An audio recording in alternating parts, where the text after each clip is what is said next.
But yeah, looks like we're live. And we have our Moonshine Militia backdrop again. I finally figured out how to put that damn thing back up here.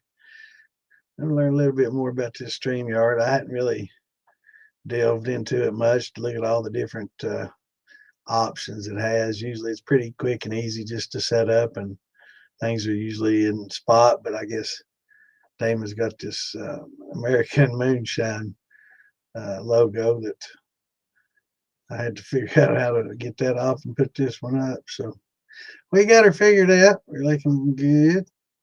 Learned a few things. So that's all good. There's YouTube. Give them the notifications. It doesn't usually take but a few seconds for that. Let's see if Facebook gives me any crickets.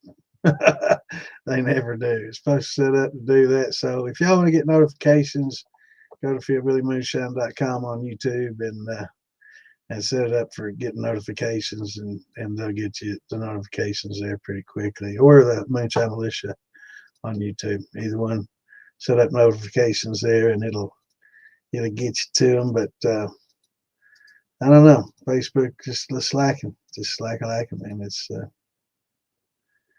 doesn't cut it when it comes to notifications. So if you depend on those, definitely, you should already be on Moonshine Militia and Feel Billy Moonshine on YouTube anyway. But if you're not, there's another reason to be there. Plus, there's all kinds of good videos on both. All the past videos of moi and some of the Friday night shit shows and the girls' night out, and a bunch of those are on there for everybody to watch and enjoy. So lots of shit on there to see. Lots of good stuff. As usual, we have to get the links out. This. You know the drill. Let me see. 1, 2, 3. There's my typical 12. Usually they let me get 12. I don't know. I'd like to be able to get a few more, but I guess that's about as far as we're going to get the word out. Let's see. I guess I could select on comments and turn that on and make it wide and big. Or do we like it tall? We like it tall and big. Or wide. Okay. Or high. Yeah, let's go there. What's going on, Mash Brothers? Hey, Tony. What's up, Curtis? What's up, Clint? Good to see Clint. Was out partying last week. We missed him on Saturday. He's out having a good time. He abandoned us for a party, man. Can y'all believe that shit? Shame. Nah, man. He was out having a good time. That's why we record this stuff, so people can go out and have a good time on Saturday and watch it later, which most people do. So, but if you want to ask your questions live, you got to tune in live and ask your questions. All right. Clint said he's going to dance and entertain y'all while I share these links. Awesome. I can't wait to see it, Billy. Good deal, brother. Billy, give me a few minutes. So let me share these links, and then I'll be right back, and I look forward to seeing what you got to share, my friend.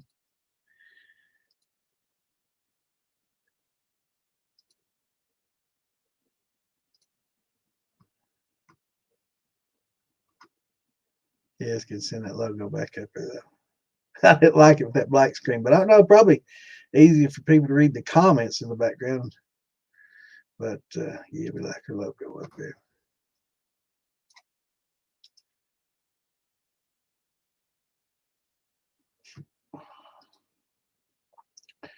And if I burp a little bit during this podcast, blame it on Ann, man. She cooked some, what was it called? She got hip on the, like burritos with lots of beans and stuff. And yeah, so we might be degassing from both ends tonight. We know all about that degassing, right? That's what you do to wines and beers and stuff before you run it.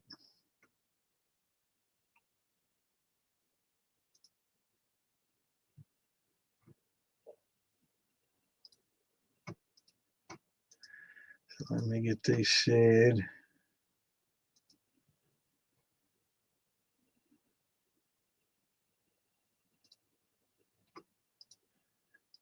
Hope everybody's having a good week. It's hump day.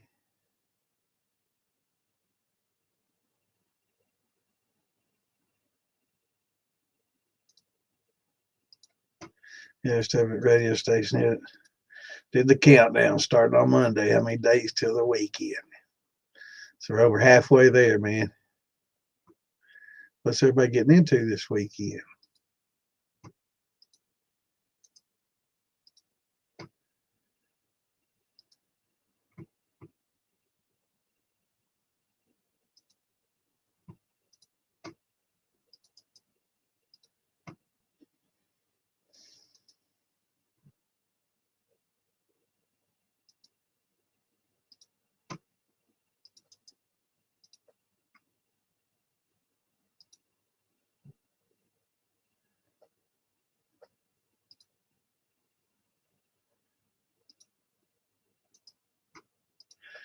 The thing I wanted to ask y'all. A lot of the group pages that's got an AI bot, I guess, that you can enable. And it just asks random questions to engage the members in questions. So it asks just random distilling questions. And and a lot of people are answering it. And I think they think they're answering it to somebody who's, legitimately asking the question. So, but, it's good to have the answers, for those people that may have that same question. So, I mean, I can see it doing some good, but at the same time, it's like, it's just a bunch of random questions. But I don't know. It does engage the members, but most members tend to not like it. I put it up in one group, whether you like it or not. And so far, nobody said I like it. Man. Yeah, I have to post it there a little bit later. But yeah, most people have not been real fond of it.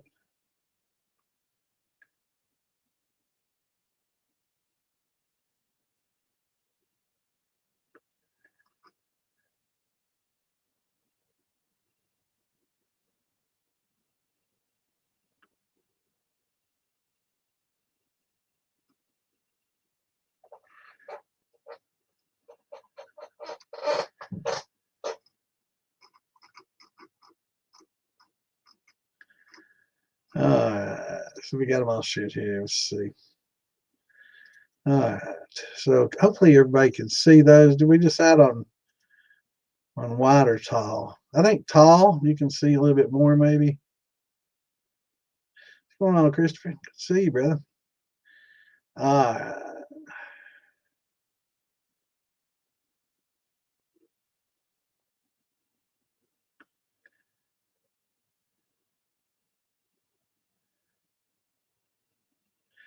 What's going on here, Billy? What's up, Gary? Things going down under. Yes, sir. You got to degas those wines, especially those white ones, man. They get like champagne if you don't. Sparkling wines, but I degas most all of them, unless I want them to be a sparkling wine. They're sometimes pretty good that way. I make a little strawberry champagne and I don't degas it, and it's quite bubbly.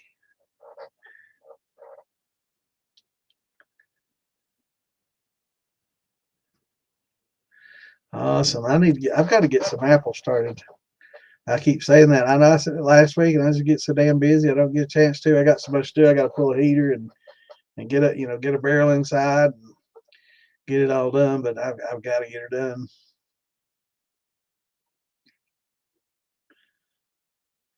This place to get a hydrometer. I get mine from Amazon. I don't know if Lowe's carries them. Like auto parts stores carry some, but I think those are for like car batteries. There's lots of different hydrometers for different things. Remember the one that you drop in the battery acid to test how much water's in the acid? Yeah, that's just another hydrometer. I mean, there's use for many things, but I get mine on Amazon. They're pretty cheap. I'm on Prime, so it's free shipping, but it's not free because you got to pay for that service. But that's why I end up buying all the shit to make it worth my money. But I think even if you don't have Prime, it's pretty cheap shipping on them. But they, they're, I don't know. I think you can get a pair for like 12, $14, and you can get a proofing hydrometer and a triple scale at the same time, as a matching set. Or you can just get a couple. I always buy two, because if you buy one, it's bound to break. If you buy two, that other one will sit there unused for a long time, because they just won't break if you have to. If you just have 1 minute, some bitch will break tomorrow. And they're pretty frail. I guess there's some out there that are made with tempered glass or something that's a little more durable. Maybe some plastic ones. I don't know. Be something to look at and invest in. Maybe a little more expensive. I've seen to go through quite a few of them.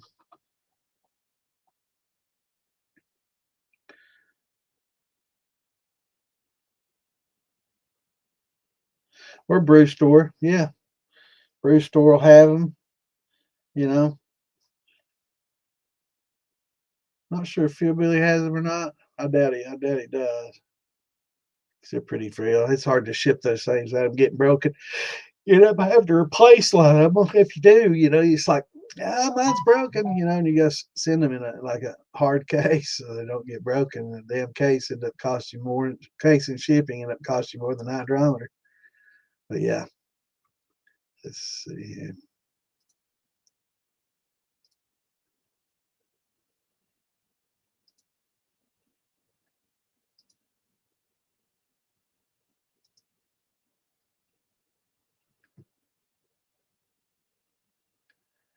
All right.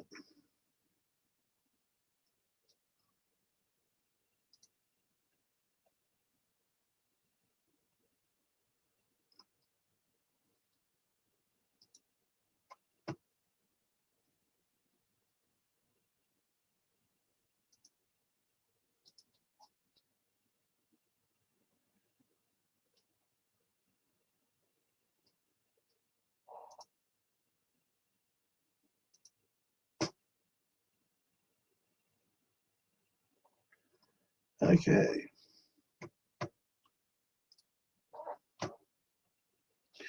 Red ale. I like some of those. I don't like the pale ale. I like the dark beers. I'm gonna drink a beer. I like those rich dark ones.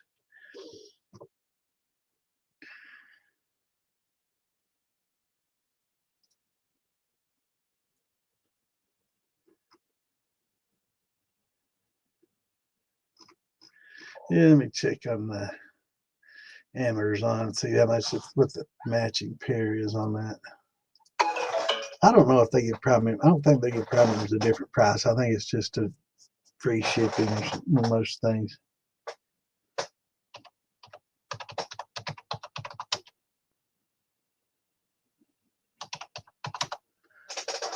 Okay.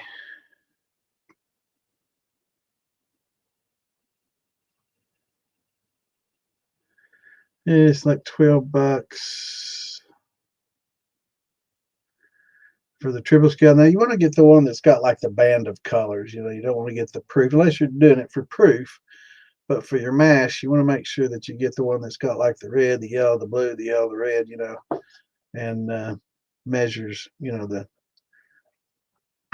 sugar content. And notice I said sugar content and not fermentable sugar content. Because I got a lot of people. Anyway, I was reading in another group the other day, somebody was talking about how you can convert rye without alpha, and that it has different starches than other grains, and the starches are different than in other grains, and like they're not. Amylose and amylose pectin are the same in all the grains and all the starches. They're basically those two, and the chains of molecules could be 300 to 1,000 or more. So I'm not sure where that came from, and I'm not. I think what he did was he was able to get sugars, but it's not necessarily fermentable sugars. So, just because you hydrolyze the sugars out of the grain doesn't mean that those sugars are going to be able to be consumed by yeast. So your hydrometer measures sugars. It doesn't know if those are fermentable sugars or not. So when you see a good reading, that doesn't necessarily mean you got a great conversion. It just means that there are sugars in there. Doesn't say whether they're fermentable or not. So you can do the iodine test, and see if you got starches left. But yeah, he said he was just converting it using glucose, and I think you're going to have alpha to break them up, an endoenzyme to break them up, or an exoenzyme to break them up and debranch them before your endoenzymes are going to be efficient. So I'm not sure where that originally came from.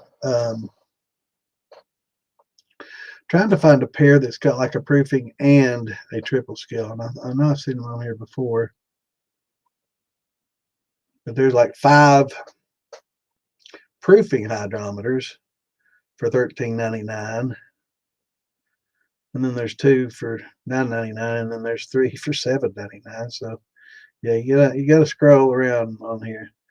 But here's one for $7, and I do need a new proofing one though, but I don't think I need 7 of them or 4 of them. But 3 for $7, free shipping. It does sound pretty tempting. I'm glad we talked about that, because just the top of it broke. I don't know how the hell that happened, but it's filled with air, so it has a certain buoyancy. And I think once you knock that top off, you lose pressure inside there, and it might float differently. I'll have to test it in some water and some. No, I don't have any other ones, so I have to check it and see. But I'm seeing if they got like a pair of both, and I'm seeing one or the other in most of these. But yeah, it's a lot of times you can get 1 for $7 or 3 for 12. Get the 3, because they're just put them in a safe place, because they are. It's not if, it's when are those suckers going to break. But yeah, you can get them anywhere from 7 to 12, $13, and they pretty much all do about the same thing, and I'd say most of these look like they're made by about the same makers. So all right, let's see here. Yeah.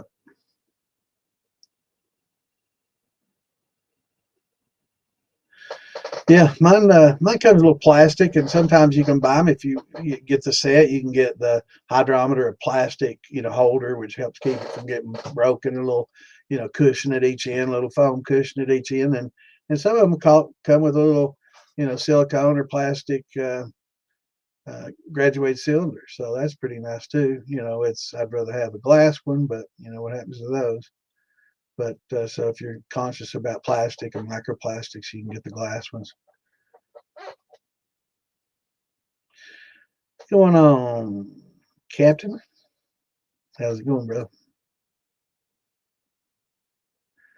Yeah, it just measures the gravity. It'll tell you that there's sugars present, but it can't determine if there's, it's the viscosity, right? So when you have sugars in there, it makes it kind of syrupy, and the more sugars, the more syrupy it gets, and therefore it's going to float, a little higher and show you more sugar, right? Kind of like salt water. You float a little higher in the Great Salt Lake than you do in a freshwater lake, right? So the same thing with hydrometer. As it becomes more dense, then you'll float higher. So does the hydrometer, and it's just, it's just, basically calibrated that way. And so, but it just tells you about the viscosity. It's not going to tell you whether those are fermentable or not. So, don't let it fool you. If you want a starch test, use iodine. I like a hydrometer for its simplicity. Your refractometers, I don't know how the real cheap ones work, but I know the good ones are pretty expensive. And it's not that critical for me. If I were a legal distilling and I could write off my purchases, I'd probably have a real nice refractometer. But I can't and I don't. But yeah, for somebody that's a professional and wants to take it to the next level, I definitely would recommend a refractometer for exactness, because they expect, because they do check you, they'll come back, and when you're legal, they'll come in and check your bottles, and if your proof's off, you get fined, and you can't sell it. You have to relabel all your bottles, and take all your, and pull the corks, or the tops off all your bottles, reproof everything, relabel everything, and you don't want to end up having to do that. It's pretty expensive. That happened to a friend of mine, so you don't want that to happen.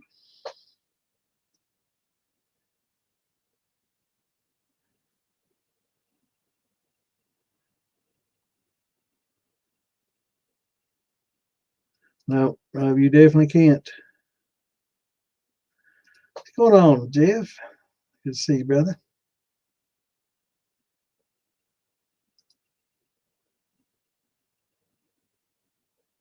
Yeah, I'd say, for testing your wines, um, or just checking your mash, I'd say those plastic ones are fine. But when it comes to the high proof, you're right. I wouldn't put high proof in one. Use the glass ones for that, or just use a big jar. You can use a quart jar.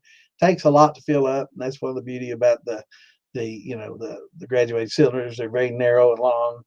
But if you can find you a jar that's tall and narrow like that, similar to a graduated cylinder, be great. But just a tall jar will work if for the proof. But yeah, when it comes to proofing, your high proof stuff, yeah, you should definitely probably use the glass. And I've got a nice glass one that I use when I'm doing the high proof. But yeah, for your mashes, the plastic will be fine. It's not really, high proof enough that it's, the ethyl acetate and all that really not present enough in concentrations that are going to really eat away at the plastic. It's not the ethanol that does it, it's those ethyl acetates and that acetone that eats into your plastics really. They're the most destructive, probably as far as solvents to plastic than your liquor. So those are the really heads. Probably the worst thing on plastic containers and jugs and things of that nature. Now we know we've had the discussion, that a lot of these alcohols are put in plastic, and they do these researches, these tests that talk about, how well ethanol, and how well this plastic resists ethanol, and it doesn't, doesn't break down to ethanol. But you do that same test on pure acetone or ethyl acetate and see what happens. You'll get some breakdown, right? So I'm not sure if they test it for that or if they just think about ethanol only, but there's other compounds in there, and those are the ones that are going to start. And it's just and it's not something that you see. So a lot of people are focused on just things they can see. So I don't see anything coming off that plastic, therefore nothing harmful coming off it. If it is real small, but those things build up in your body and they don't go away, and a lot of us are beginning to get full of a lot of microplastics and stuff, and it's becoming a health issue. And they're starting to, be aware that, heating stuff up in a microwave, in plastic, or, having those 2 liter jugs out in the sunshine, with pop or whatever in it, getting beat by the sunshine, the UV rays kind of breaking them down a little bit. There's a lot of different things, that are breaking them down. And, even in our waters that we drink, yeah, that's a good idea. I think a glass cylinder might be cheaper than copper these days. Yeah, but yeah, you can use your parrot, or any, you could, if you have a spool, just a stainless steel spool that you use in your, setups and changing in and out setups and stuff. You could put a, end and try clamp an end on the one and just fill it up with it and just use your cylinder, or spool. I guess they call them stainless steel spools. But yeah, anything that'll be tall and narrow that just doesn't take so much because it's hard to get a whole quart or something of the juice out. But yeah, you can just use your jars, anything. But I definitely don't recommend. And a lot of people do that. They'll just, as it drips all the way through their jar, at the end of it, they'll check the proof on that quart. And then they'll wait till the next one. They'll check the proof of that quart, and they just look at the proof of the quart of the whole and not, in a smaller, amount, which is fine too, especially if you use your smell.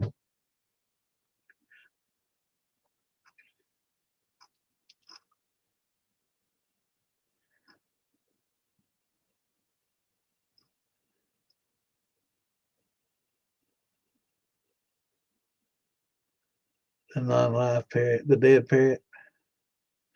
Yeah, you don't want to use a live parrot or a parakeet. I think Wes Sandman makes those little parakeets. Those pretty cool. When you hang them right on your jar, that's pretty slick. And they use the little proofing hydrometers. I think those are more expensive than big ones. So if you get one, you better take good care of it. But yeah, I'm gonna have to. Glad we talked about that because I do need to get a new proofing hydrometer, alkalometer, or whatever. That's another word for it. Alkalometer or proofing hydrometer. But I think alkalometer is the technical term. But I'm looking for one that has the fucking numbers on like to both sides.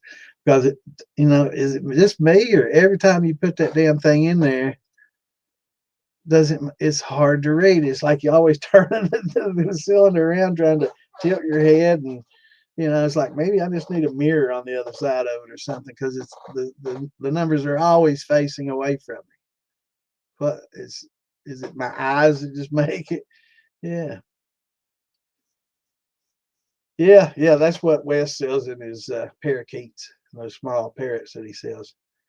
It's pretty. You can just set them right on the jar, and as it's coming out of the, you can proof it as it's coming out, and when it's done, you can add your next jar, dump it, and that way you don't get any smearing and stuff. Pretty slick, pretty nice. If you haven't seen them, check out. I think Philbilly sells them on his site for.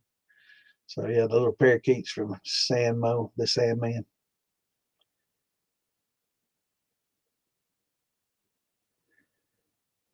Yeah, the numbers, man. Why don't they just put them on both sides? Because I don't know, it can't be just me, but the damn thing's always facing the opposite direction. And no matter how you tilt it and turn it, you know, you can't, it's just always facing away from you. I don't know. There's some kind of special thing about it. I don't know. All right, so we're going to talk a little bit tonight about wine making and brandy making. There's been a lot of questions and about the beginning to end kind of thing about brandy making and fruit selection and how to treat your fruits and how we do it, and there's different ways, so it's just not the way, it's just one of the ways that we do it, or I do it. And I guess everybody's going to have different methods, and I guess with different fruits you'll have different methodology, and different ways of cleaning them, breaking them down. Certain ones you have to worry about, bitter skins, like in the bananas, the strings, and the skins on your grapes, and killing off wild yeast. We were talking a little bit last week about, how some of that wild yeast on there will, help. It makes it ferment faster, it gives a real vigorous initial ferment, and then those wild yeast die off, and then they end up being, I guess, a nutrient for, the secondary yeast that you add. But is that what you want? Is that really, what would be the best? Is that wild yeast going to give off some good flavors, or is it going to, be, go fast and stress itself with the speed in which they work? A lot of times they work really fast. So, there's been some that work out great, some that's not very good at all. Right. And, that's, and so making wine, peach, is that, it's, I guess there's a lot of peach wines out there, but, a lot of people that make wines tend to do, grapes and grape wine, or maybe plums and plum wines, and certain fruits they tend to, do more wines with than others, but, I think you're definitely going to treat each fruit differently. I mean, some you'll use pectic enzymes on, some probably won't need it. Like blackberries. You don't really need pectic enzymes on a blackberry. Just make sure you get them muddled up enough where you break each little berry up, and there's really not much, cell divisions or cellular encasements to break up with the pectic enzymes, as opposed to like a peach, where it's very meaty, fleshy, and lots of, cellular entrapment of the juices, the sugars, and everything that's contained in those that, hold those sugars for feeding the growth of the plant. Once it gets underground, it starts sending out that root and sending out that, that main stem to open up and start absorbing, sunlight, and then begin photosynthesis. That's what all those sugars are in there to fuel. So it fuels the growth of that seed until it can start, utilizing photosynthesis. So, a lot of meaty fruits, like a peach, definitely, I would always use a pectic enzyme on, grapes. I tend to use them on the grapes, but, in different fruits, varying amounts, so the meaty fruits, yeah, the less, less meaty, and like you break up a berry, but basically on like a blackberry, raspberry, it's just like hundreds of little teeny encased berries. So once you get those bottled up, you've busted those, or you can freeze them. That helps as well. It makes it mushy and ruins it's not so good if you want to eat them fresh because they become real mushy, but it helps break down those. So all the water inside that cell that's with the sugars and stuff, it expands when it freezes, right? And it helps break open that cell. Now you don't get 100%. You're not going to get as high as you would with like using a pectic enzyme, but you get a pretty good, and you don't have to worry about the increased heads and some, maybe some might consider off flavors that some of the pectic enzymes give, because it definitely will increase your heads a little bit. Yeah, he's in here. He's all right, Richard.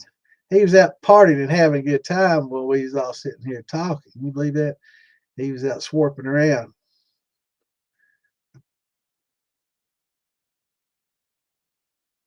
So what's your favorite wine to make?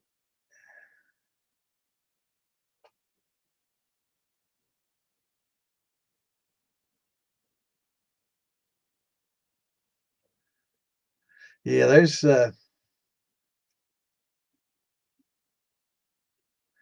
right. Yeah, and freezing definitely helps, and will break up a lot of the cells. But now still with like peach, I'm always going to use some pectic enzymes on peach. Anything that's really slimy and thick, and there's so many cells that you can't break even by freezing. Definitely huckleberry. Yeah, and I would say with huckleberry and blueberry, blueberry's got a little bit of meat to it. Kind of blueberry's a lot like a grape. So I'm going to use some, maybe not as much as I would with a peach or something real fleshy like that. But yeah, I'm going to add some pectic enzymes to my grapes.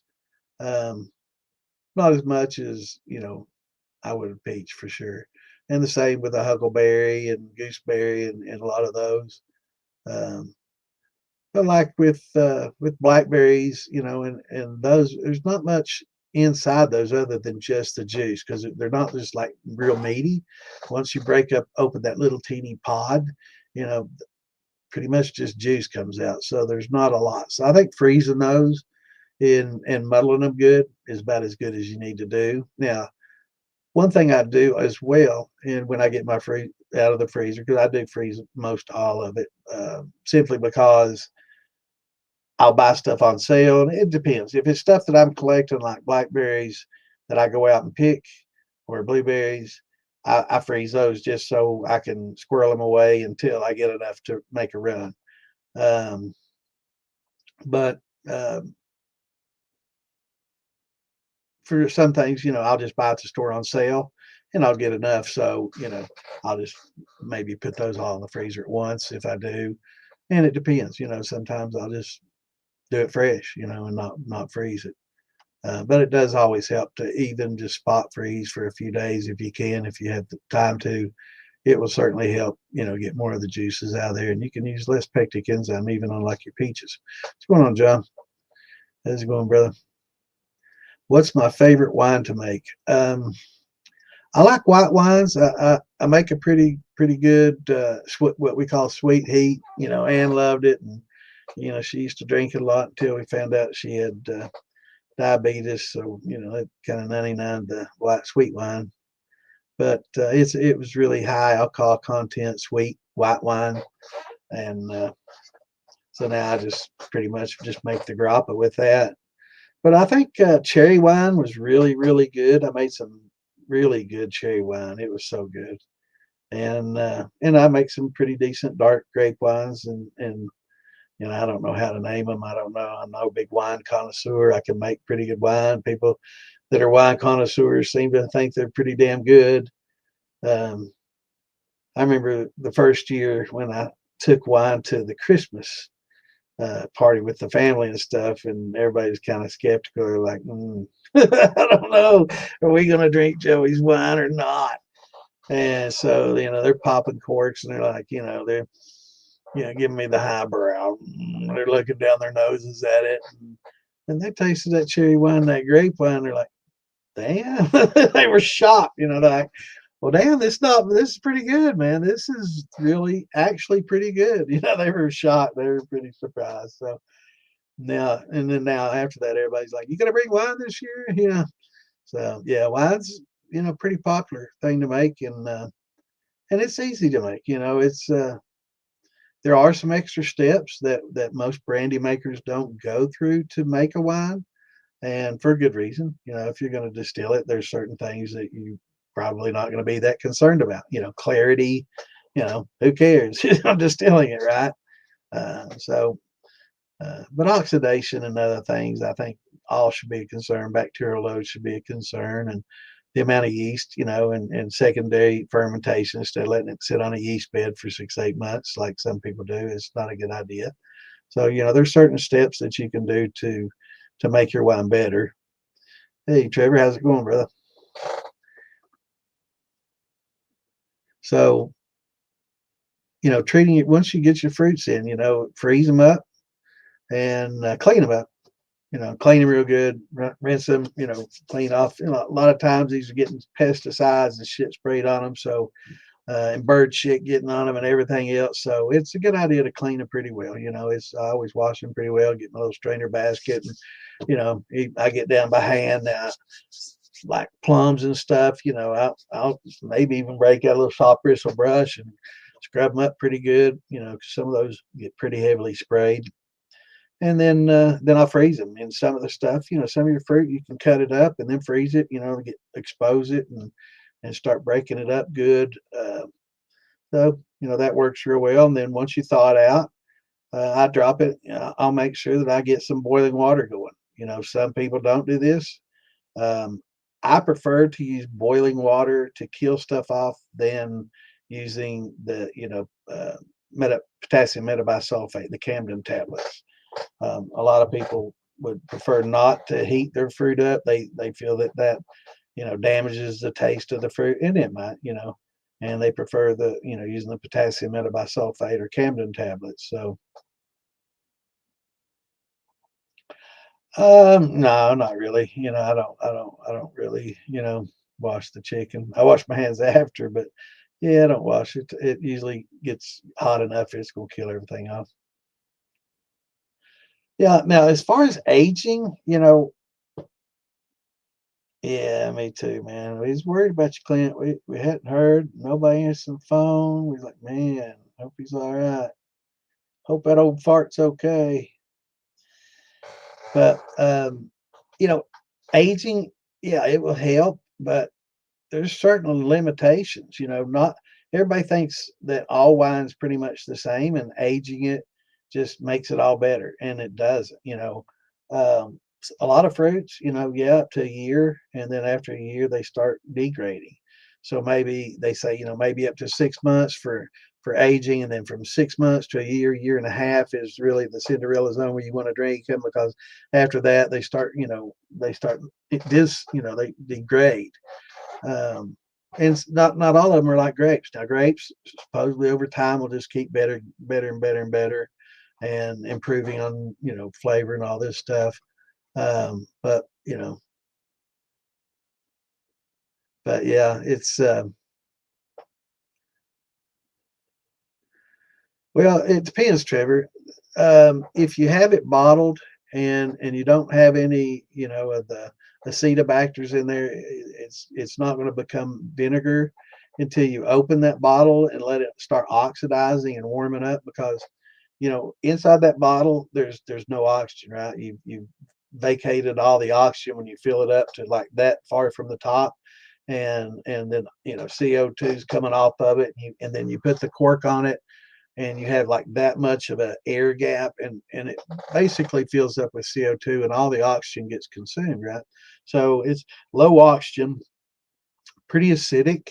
So in low oxygen, high, low acidity, or very acidic, liquids like that, you don't really get a lot of bacterial buildup. And if you do everything, pretty much sanitary, when you do wines and stuff, you have extra sanitary. But yeah, keeping it away from fruit flies, which is why a lot of we use the airlocks, because those fruit flies carry the acetobacters that can, infect infect your mash. That's why we use the potassium metabisulfate tablets to kill off a lot of that bacteria, right? And why we keep it airlocked and keep it, at a certain temperature, at a certain acidity level, and, high CO2. All those help prevent bacteria from building up. And it helps keep those fruit flies from getting in there, because those things pack, they crawl all over fruit in the wild, and they get, these acetobacters on there. And that's the bacteria that, turns into mother of vinegar. After a while, it starts to form with the compounds in the wine to create a mother of vinegar. And once you set out, it's not refrigerated anymore. It's getting oxidized because the top's been opened and half the jar's been drank and the cork's on there loosely. But if you set wine out, it will eventually, fruit flies will get in there, unless there's already acetobacters in there. I mean, they're like yeast; they're everywhere in the air and everywhere. But once those get in there, they start forming vinegar. And sure, absolutely, they will if now, but if aged properly. I mean, they've opened wines that are 100 years old that are perfectly good wine. That they didn't turn to vinegar because they were stored and kept without oxygen in a certain temperature, and because of the acidity, that vinegar did not have an opportunity to grow and develop. But once it does, it feeds on alcohol, and you really have to, drink it before it does. And any wine that you try to store, like that or out, it's going to eventually start turning into vinegar. That's right.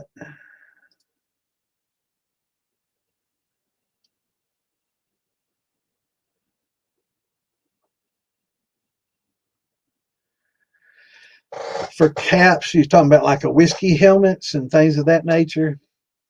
Uh, it's just all math. There's some geometry. I can probably find some geometry and stuff. If you're just talking about making like a whiskey cap, is that what you're talking about?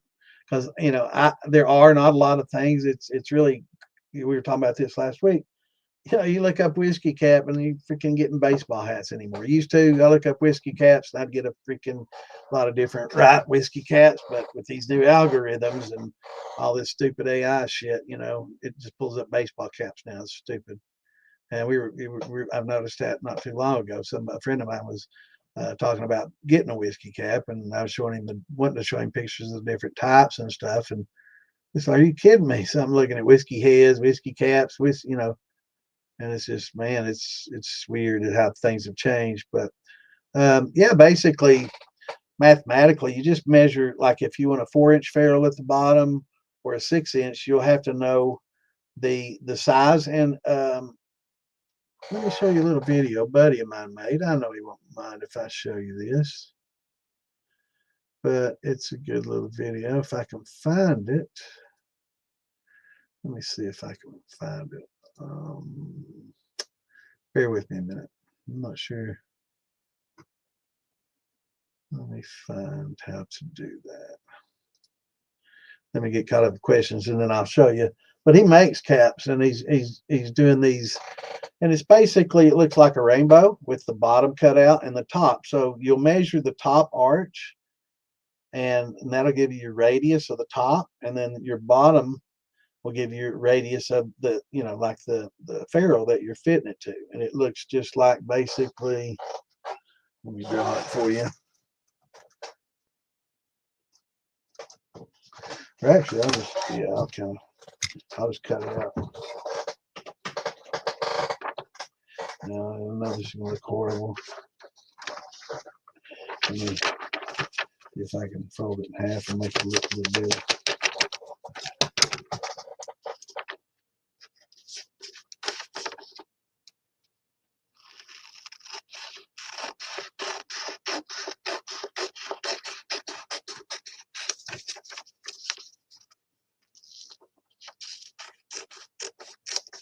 Okay, so your copper is, when you cut it out, is going to look basically like this, right? And then when you fold it like that, there you go. See, the bottom is going to be your ferrule, and the top is going to be the top of it. Now you can trim these edges off and round it out, and then you'll just put a cap on that, and then to come out the side with your lint arm, that's the toughie. You know, that's the tough part. But basically, there's some patterns out there, and I'll look and see if I can find it. But that's what you're going to start out with, basically. But you want it to be more round than that. But you just basically, and if you know popping lines or catching bait used to be neat, look in the Moonshine Militia and the DIY Shining stuff. He's posted some of his videos, and I know for sure the DIY Shining stuff page. So go to the DIY Shining stuff page and look for popping bait and or popping lines. Yeah, that's what it is. And look, it'll show you how he's making these. You know, and it you know, you'll make your perfect little cone, and you have a top cap, and then you know your bottom will go to a ferrule, right? It gets welded onto a ferrule, and then out of the side you'll have to cut your circle and your line arm. If you want to have a pipe coming out or a cone coming out, I think the long cones work best as far as vapor velocity and stuff. So that's the tough part. But yeah, um, maybe I can find you some plans for that and upload it to the DIY Shining stuff and militia files. I'll try to help you with that. But that's basically how it's done.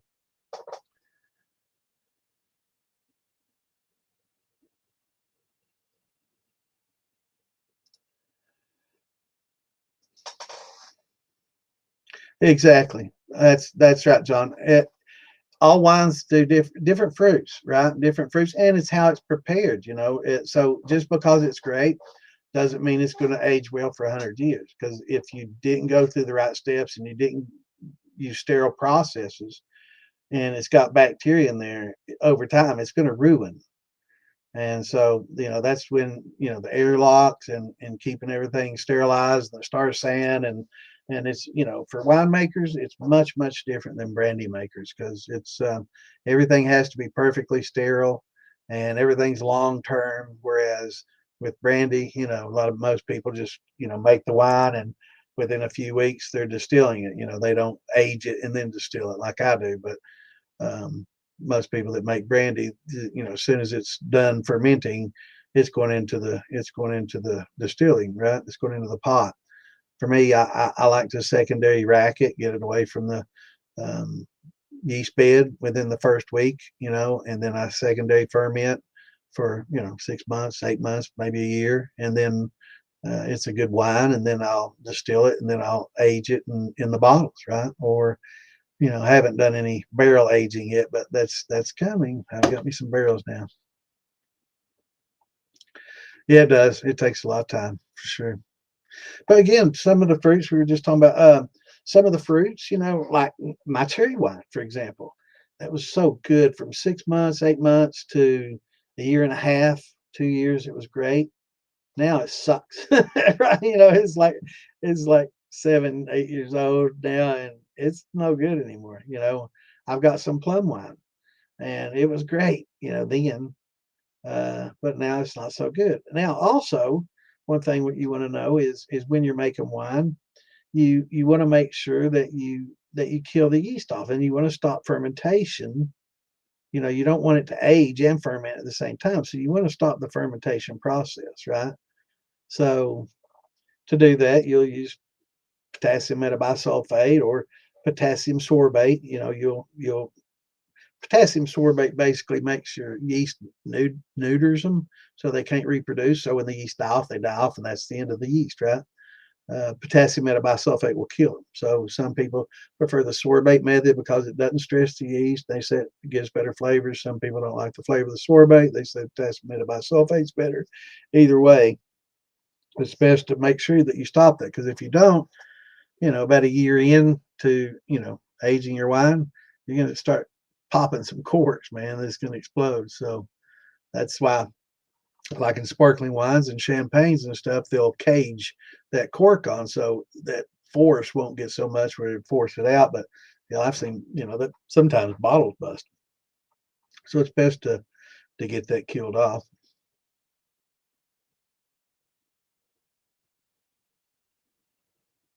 Awesome. Hell yeah, man. There's a lot of good videos on there, man.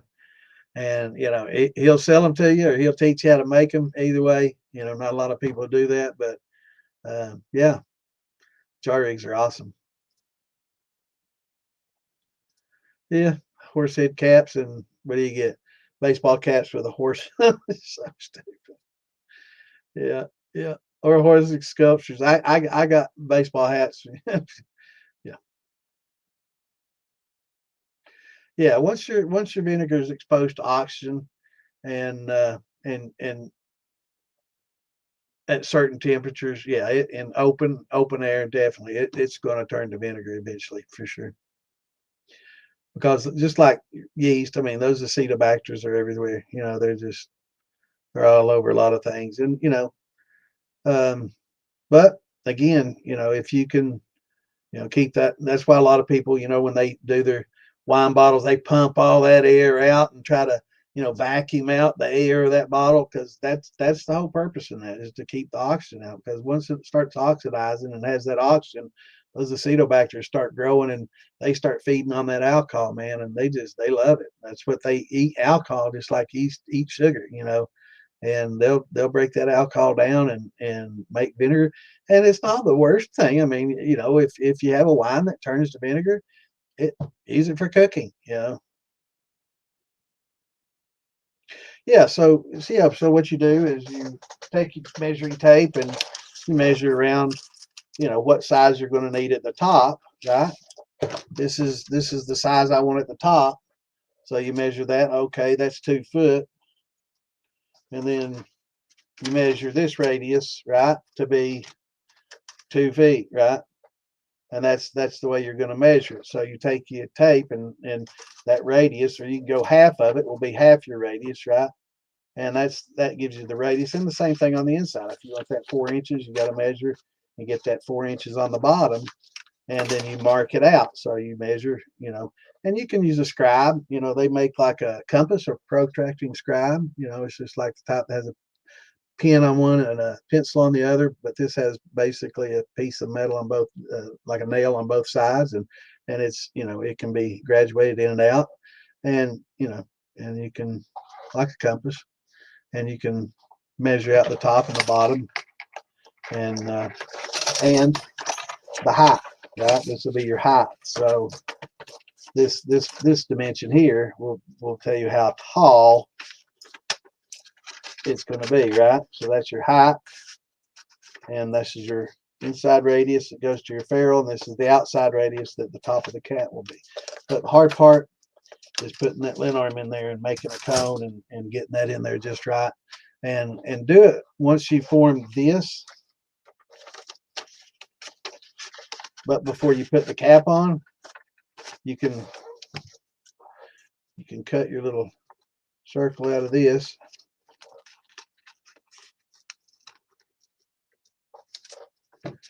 for your line arm, right? Line arm. Right, so then you have your little round hole for your line arm. So then you can come in here with your line arm and go straight through there with it and poke it through, and then measure it and draw a line on it all the way around and start bending it, and then you can set it in there and solder it on the inside of that before you put this round cap on, right? But I think yeah, I think popping bait or popping lines is gonna, he's got some videos on that. He's been working on that, so check those out, the DIY Shining Stuff page. I'm not sure if it's in the militia or not.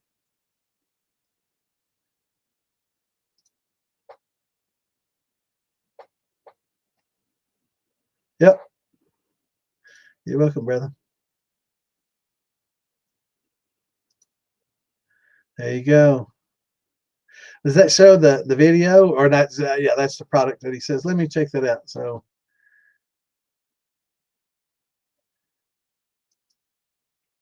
yeah, I was hoping I'd be able to. I can't copy and paste it, but I know we've got them. Let me see here.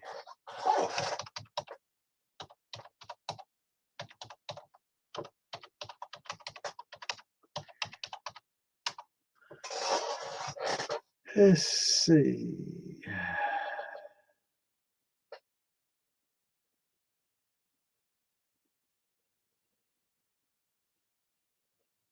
Let me see products.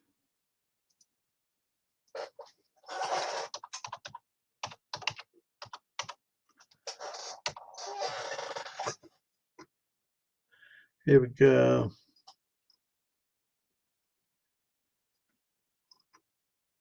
Yeah, he's got some of the balls, and some of them, you know, will come up straight up, and I call that more like a coffee can versus I've been somebody's been asking me about this, and I've been trying to remember that shape, and it's from geometry, and it's on the tip of my tongue, but I can't remember it. I'm gonna have to look it up. It's killing me, but I'll find it. But yeah, I can't remember anything anymore. But yeah, some of them just go straight up, and those are much easier to make. And you know, yeah, there's a 2-inch horse head cap, and you can make it as tall and narrow. I kind of like the ones that come out quite a bit. You know, instead of the some people, you know, some people prefer, you know, one that's like this, you know, more narrow and small versus something a little larger, you know, at the top and has a pretty sharp angle. Both work well, but I think that the larger one, you know, has a little bit more passive reflux than some of the smaller ones. So it just depends. I think the larger one you go, the probably the higher proof you're going to get, and the smaller the top, the lower proof you're going to get. And two, the lid arm coming down straight or up. You know, if it goes up, you're going to get more reflux back in, right? Straight out, you're going to get a combination of reflux and flavor, and straight down is a Kentucky style, and you get just more flavor and less reflux. So those are the different styles there. But yeah, thanks for sharing that, Trevor. So for anybody on there that's interested in buying one, check that out. And if you're interested in looking how to build one, look at fieldbillymoonshine.com and some of his videos on YouTube. Check his YouTube videos out and start searching horse head and caps. And you probably find some videos on him making some caps too.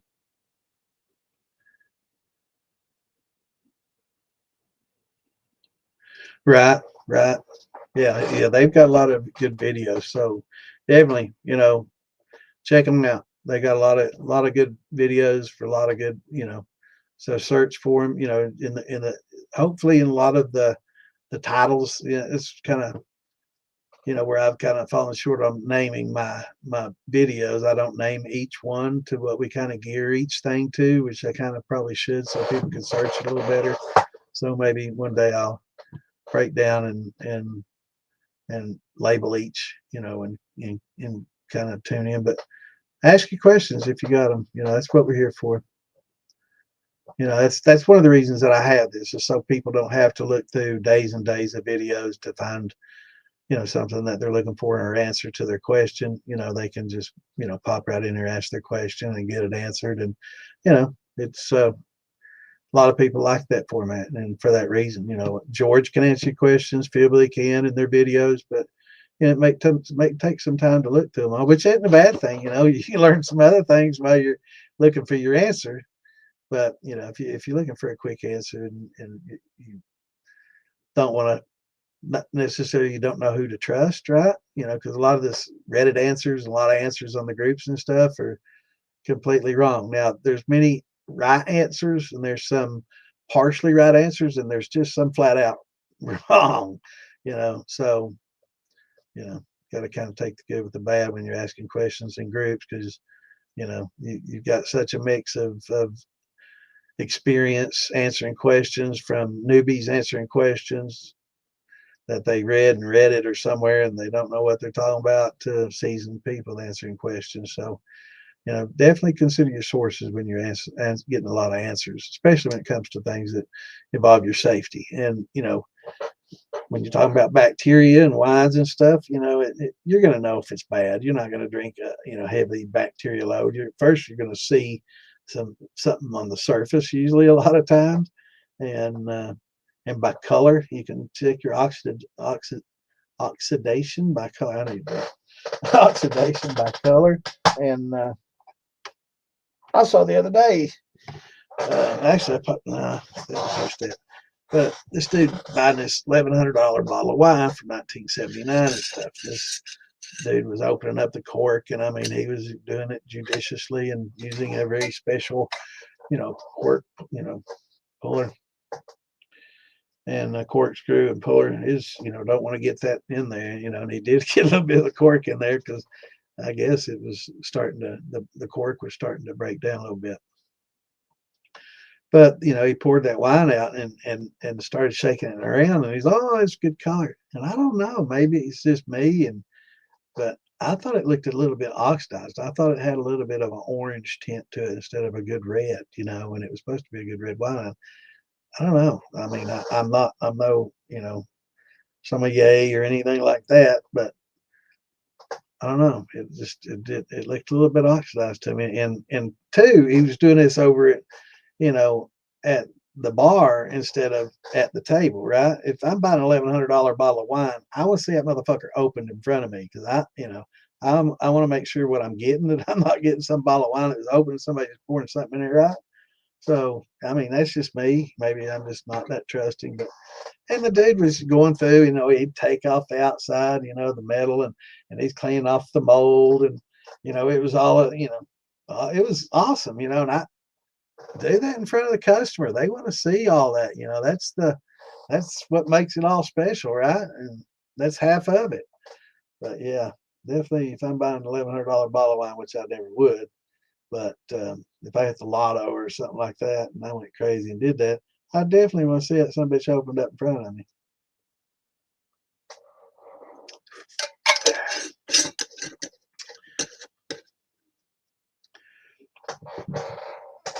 Yeah. Even if it's exposed to acetobacters without oxygen, they can't grow. Acetobacters require oxygen to flourish, and they require, oxygen and certain temperatures, right? So you can keep it at a certain temperature, and it's going to keep them at bay. But most importantly, it requires oxygen. So if you can limit that oxygen, you're going to limit their growth. They may be in there, but until they get to that, I mean, they can be in that bottle for 50 years. And if they're not exposed to oxygen, they're not going to proliferate. But the second they get exposed to oxygen, they'll come to life, man, just like a mushroom, So yeah,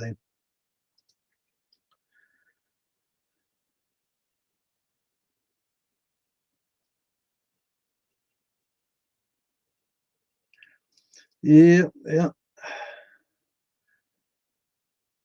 Yeah, a lot of the shines you get at the ABC store, if you're talking about shine or wines, a lot of the moonshine at the ABC stores are, I mean, some of them are made to about the same way we make ours, but a lot of them, are mass produced, and that takes a little bit of the craft distilling. But there's a lot of craft distillers out there that make a good product.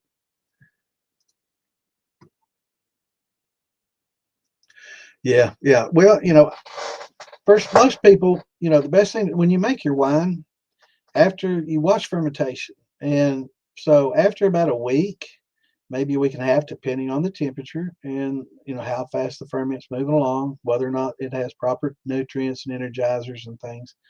A couple weeks generally, and then you watch your hydrometer, and you watch the bubbler, and once it starts bubbling and slowing down a lot, you definitely want to get that wine off that yeast bed, because that yeast bed, and the better the yeast, a lot of your wine yeast won't have a lot of flocculence, and a lot of flocculence is what I'm talking about, build up in the yeast bed. So it's dead yeast and you know other things we don't want to talk about, but that's that's the yeast bed in the bottom. They call it flocculence. So a lot of the yeast produce low flocculence. And a lot of it's dead yeast, and a lot of it's yeast excrements and other things, and some of it's just products of the fruit itself, settling. So uh, you want to get it off that yeast bed as soon as possible. So you rack it off into a secondary fermenter. And it's okay to get just a touch of yeast in with that to help keep it going, give it some food, what yeast you have there, that are still present in secondary fermentation. You know, give a little bit of that yeast bit in there. And I just mean just a touch as you're racking it off, just get a little bit in there, not enough to dust the whole bottom even. And then that'll give it a little food. Then you can go a few months and then take that off and then just go into a third fermentation, if you will. and that's going to be a long-term fermentation that you're going to keep under a airlock and ferment for a longer period, cool, dark place, and that's what you want. And you'll get some good, interesting flavors that'll build up over the. Now, certain fruits, like we were saying, 6 months and they're ready. Others, like grapes and stuff, may take a year or two before they fully mature or even begin to mature. And then they don't fully mature, ever. Some are, but I think a lot of wines, once they get to a certain point, they do degrade, even the grapes. But I mean, some of these people have drank, this 100-year-old wine that's supposedly fantastic. I don't know. I've never drank anything that old. I know it's hard for us to imagine it, but supposedly. But some fruits definitely, you don't, after a year or two, they start to degrade in quality. So you want to drink that wine within a certain amount of time, depending on what fruit it is.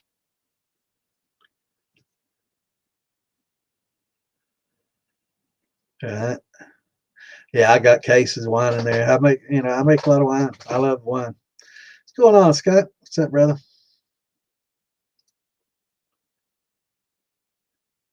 Oh, you good?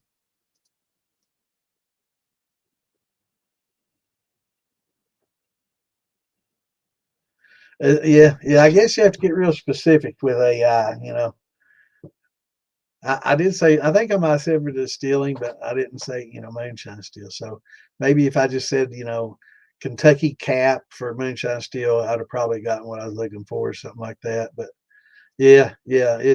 I think with AI you have to be very, very specific, and that's the cues that you give it. They talk about, especially when you're doing like artwork and stuff. The more specific, I do a lot of artwork with AI, and the more specific instructions you give it, the more accurate or something that you're looking for you're going to get in return.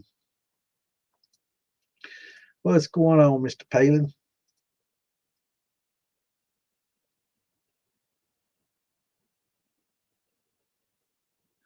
Yeah, that's what makes it moonshine. It doesn't matter if it's gin, vodka, rum, brandy. It's all moonshine if it's untaxed. That it falls under the moniker moonshine. Once you produce it in a commercial outfit and pay tax on it, then you have to follow the ATB and all that, and the rules and everything that that come along with that. So then you have rules, and that's when it no longer is moonshine. It becomes brandy, gin, vodka, whiskey. White dog. They make a lot of different names for it, but it's not moonshine anymore. What's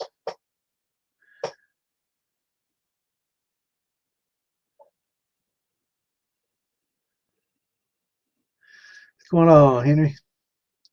I'm behind, brother. I hope you're still with us. I'm a little bit behind. Not too bad, just 10 minutes. So I'm going to try to get caught up real quickly. Awesome. Yeah, kegs make great steels, man. They're so durable, and making sure you got a 4 inch or something so you can get in there and clean them out real good. That helps a lot too. That was always my only negative about a keg, and it wasn't big enough. I wanted a 20 gallon or 30 gallon. But seriously, the only thing I didn't like about them was having to clean them out. I didn't have a pressure washer or nothing, and you couldn't get in there and just scrub everything. You couldn't get to it in that little 2 inch hole. So I ended up having to go car wash and spray it out, and or the garden hose that didn't have enough pressure to really get everything. You look in there and you see all this stuff built up on the sides, and you're like, okay. And you boil alcohol, it kind of kills everything off, but at the same time, it's like, yeah, I want to get that off there. But I've seen people go to great lengths of cleaning kegs out. I mean, I've heard of pour boiling water in there with pebbles, and little gravels and stuff, and seal the top and roll it down a hill and let the gravels kind of scrub the sides. I mean, I've heard some really creative ways of cleaning kegs over the years, but because that was my biggie, and everybody said, "Oh, this is what we do," is yeah. But it's pretty interesting to hear all the different ways that people use to clean them.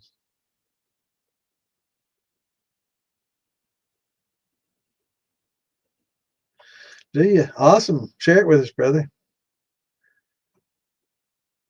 You can post your, yeah. Now, as far as this goes, as long as you're posting something that is, on topic, and you let me know, it's not a problem. But people come in from YouTube just posting random videos of random shit, God knows what, and it could be, there's only certain people I'm allowed to do that, post stuff in here.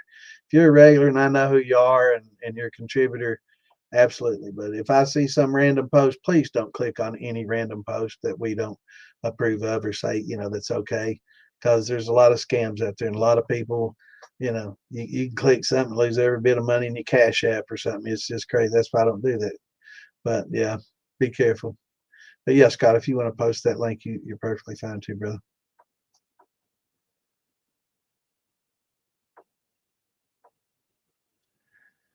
Yeah. Yeah, and that is a good point. The same method I was talking about to making a horse head. That's the same thing you're going to use to make your cape on your steel, right? So from the cylinder up, that's the cape, and that's above it for the horse head, right? So yeah, I wasn't thinking about that, but yeah, it's the same thing. You just don't have the little hole for the line arm,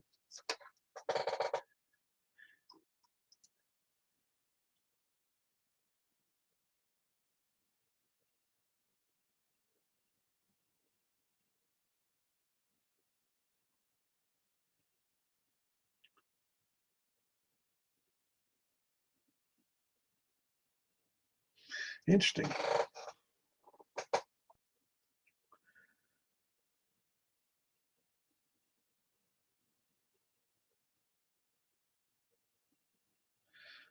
A long arm condenser. Now, is this just like a long Lin arm, or is it like a shotgun condenser? Is there circulation going around it? Is it coiled? This sounds interesting. So I'm gonna have to Google long arm because I'm not familiar with that. Long arm condenser.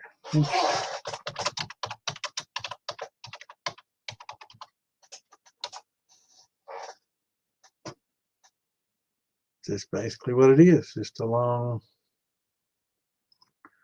Look at this shit, man. I'm getting freaking microphone mounts and stuff. Most of this is like microphone booms. Man, what's happened to Google? What happened to you, Google? Long arm condenser. And I'm getting Olympic swing out long arm condenser mic. Most of these are like arms on a microphone. Jeez, so Pete, I have to say for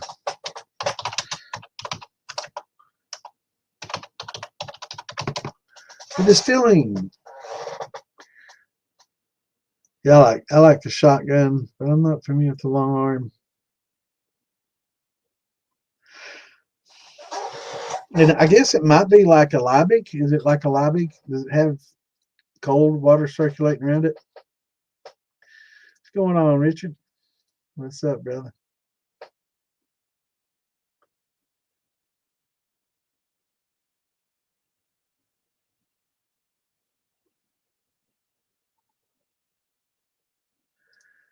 Well, I know there's certainly mold on the cap. And this dude on that 79 wine, which is what probably 50 years old, close to 50 years old. I guess 80, 45, 46 years old.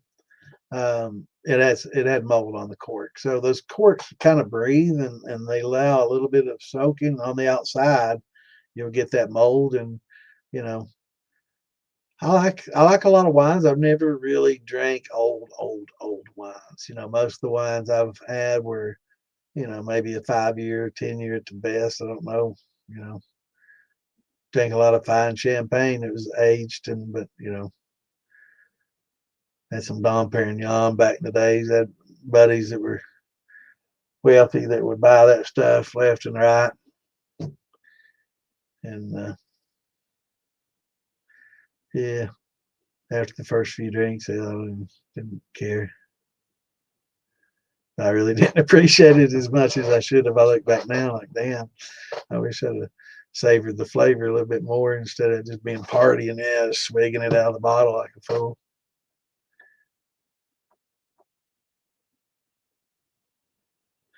Yeah, and there's something to be said for both. Now, produced a vodka, you have to go to 190 proof to make it a true vodka. But once it's proofed down, it's doesn't have a lot of flavor, which can be a good thing if you want to add specific flavors.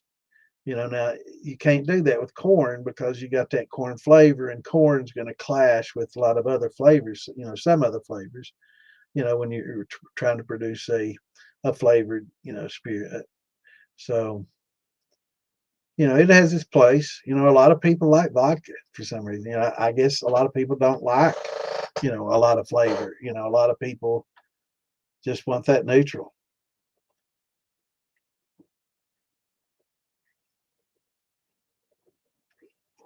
They'll mix it with their Coke or vodka and orange juice or whatever juice they want, and they don't want it. They just want it to taste like the juice, and they want it to get drunk on it. Where other people kind of really like the flavor of the alcohol.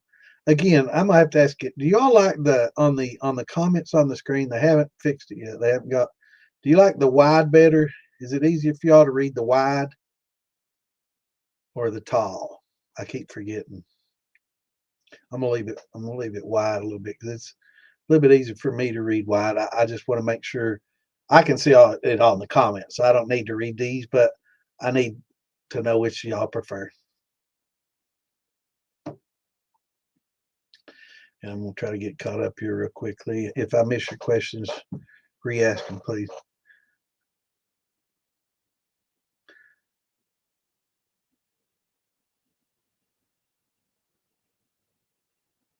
So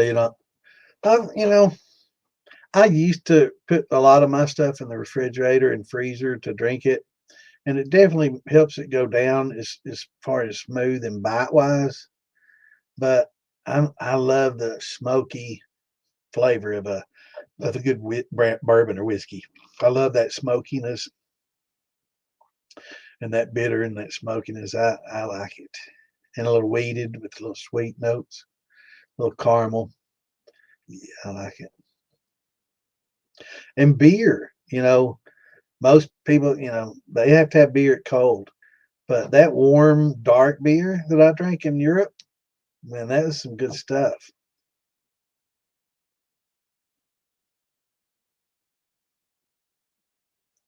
Yeah, I did, man. I've got a lot of stuff over there, but yeah, I used to get. I don't get as many trolls. I guess they realize that I'm not going to get all bent out of shape and overreact and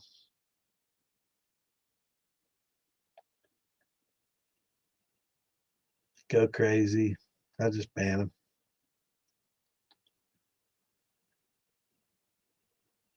3 racks. Yeah, I like doing 3 racks too. Yeah, yeah, I like doing that third. Um, Definitely. I didn't realize that's that far behind. What time? 9:08. And 10 minutes still. Damn, I'm catching up. Trying to.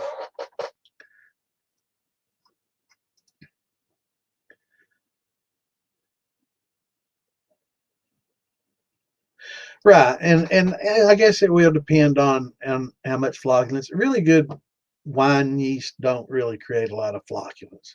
It's not going to be like a bread yeast or a data yeast. You're not going to have a big, huge yeast bed. They don't overpopulate and they don't die off as readily, and go through the breeding and redo cycle. It's a little less flocculence involved. So, and that's what they're designed for, because that really will ruin the taste of a wine.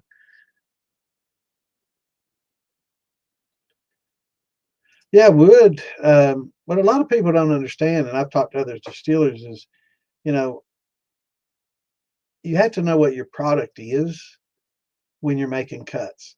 You need to know what you're going to do with your product when you're making the cuts. And what I say is, when you're going to age a spirit for a long period of time, like 4 years in a barrel, in a whiskey and a good bourbon, you're going to want to keep those low heads and those high tails, which I mean closest to the hearts, because those over period of time and aging, and we've talked about it before, the acids and the oils esterify, and you pull a lot of those esters and polyphenols and stuff out of the heads, and it creates a lot of good flavors, because a lot of your best flavors are in those heads, but a lot of your worst flavors are also in those heads. So especially the high heads where your ethyl acetates and your acetones and all that's coming off. So, a good distiller will know when to make those cuts, and that's what they're trying to determine is where in those heads do I make that cut? Where am I getting away from the ethyl acetates and the acetones, and where am I dealing with just some, esters and stuff that will eventually form some good flavors, right? So over time, that headsy taste goes away, and you get character and you get a lot of flavor notes from it. And the same with wine, as wine ages, you get a lot of that same chemical reaction going on. So, but if you're making a white dog and you're bottling up something coming right off the tap to be drank immediately, then yeah, you want to be pretty much all hearts, because it's going to taste like shit if you have heads and tails in it, right? So you really need to know what your product is as you're distilling it and the end use. So you can make those adjustments, and you know for sure.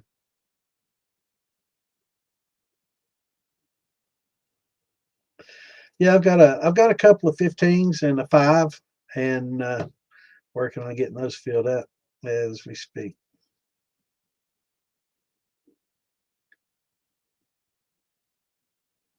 Oh, when you found, okay. Scott, are you in my DIY shining stuff page on Facebook? Because definitely, if y'all on those or in those, definitely post your links. If you got links for calculators or recipes or anything like that, we definitely appreciate participation in there. Um, but let me know if you're not in there. Do join it. Let me find the link for it, and y'all can jump in there. I can also go ahead and hopefully post that link now. Yeah, good.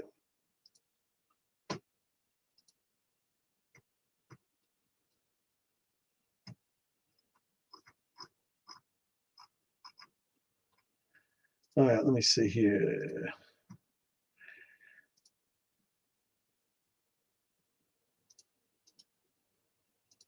Yeah, if you're on in here, yes, should be. But there's a link to it. Hello, Miss Lisa. How are you doing? Hope you're having a good hump day. Miss Lisa's getting her kitchen all remodeled. It's looking good. She sent me some pictures earlier this week. It's looking pretty nice. Those marble countertops I'm all gelling over. I'm getting from I've got from Micah. 70s for Micah. Yeah, I need to update too. I definitely need to update. I'm way past needing it.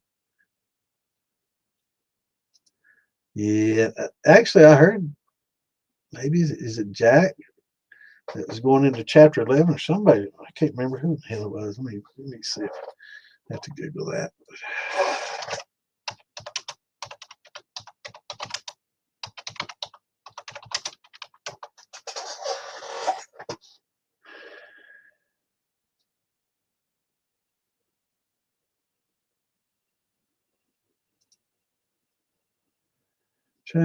No, it wasn't Jack. It's somebody else.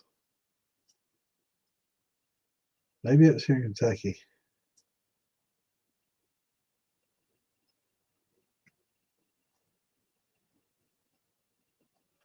Actually, there's always a lot of distilleries that are filing for Chapter 11. If you look, it's a tough business. It's not Jack though. It's somebody else.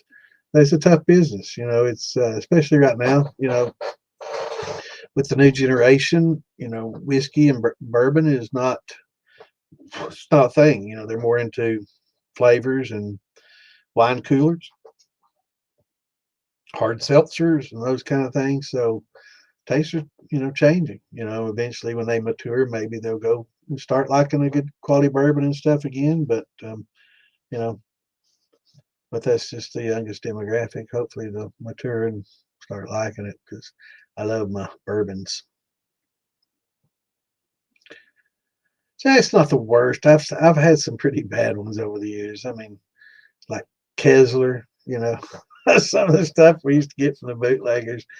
He used to say, "Damn, that's worse than my Scorched moonshine."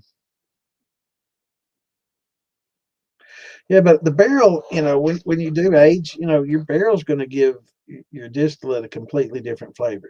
They say, barrel aged spirits have 60 to 80% different flavors, and they say the barrel gives that to it, but I disagree. It's not all barrel; it's the actual chemical processes going on as well as the barrel that's giving it a lot of flavor notes. So you're pulling some notes from the wood, but you're also getting that esterification that you could do in a bottle or a jar. If you take a jar of shine and you taste it now and you taste it 6 months from now, it'll taste different. And if you could put the two together, which you can't, because you can't just, one can't not age and the other an age, right? You can't stop that process. But if you can taste them side by side, you would taste a big difference. And you'll notice that some that taste kind of hot and not so good that you put in a jar and they sit on the shelf for 6 months and you try them again, you're like, damn, I don't remember that being that flavorful or that smooth. And they do. They actually improve while they're aging in the jar.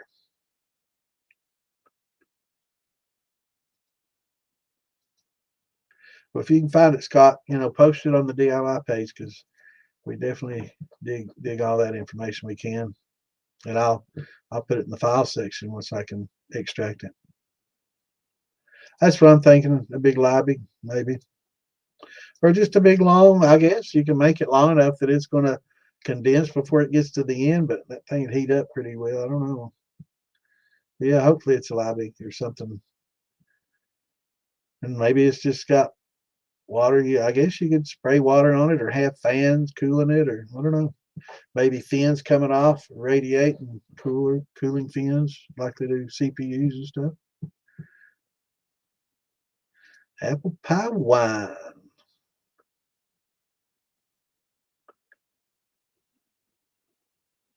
I try it. I do know that apple's probably one that will lose flavor. I know my prune, my plum wines, not prune, plum wines have, the cherry wines have, my grape wines really still have, good character. They're real dry. A lot of them are dry, which people don't like, but I like the red dries.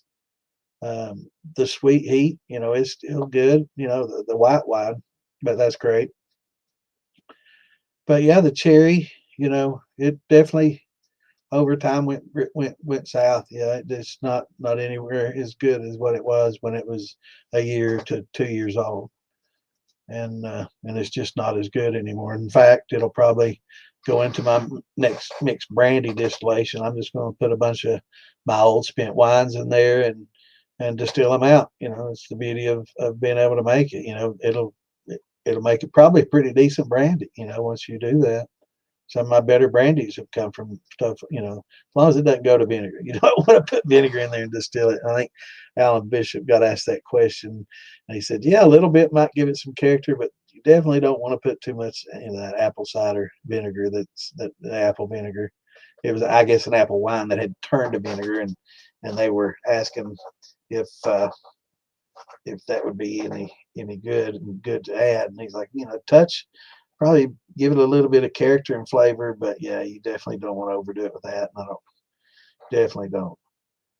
But yeah, so any of them that doesn't smell bad, even the ones in the refrigerator, I'll smell it, taste it, and ones that have been open for a little while, if they're okay, they'll go into the distiller. If not, they go down the drain.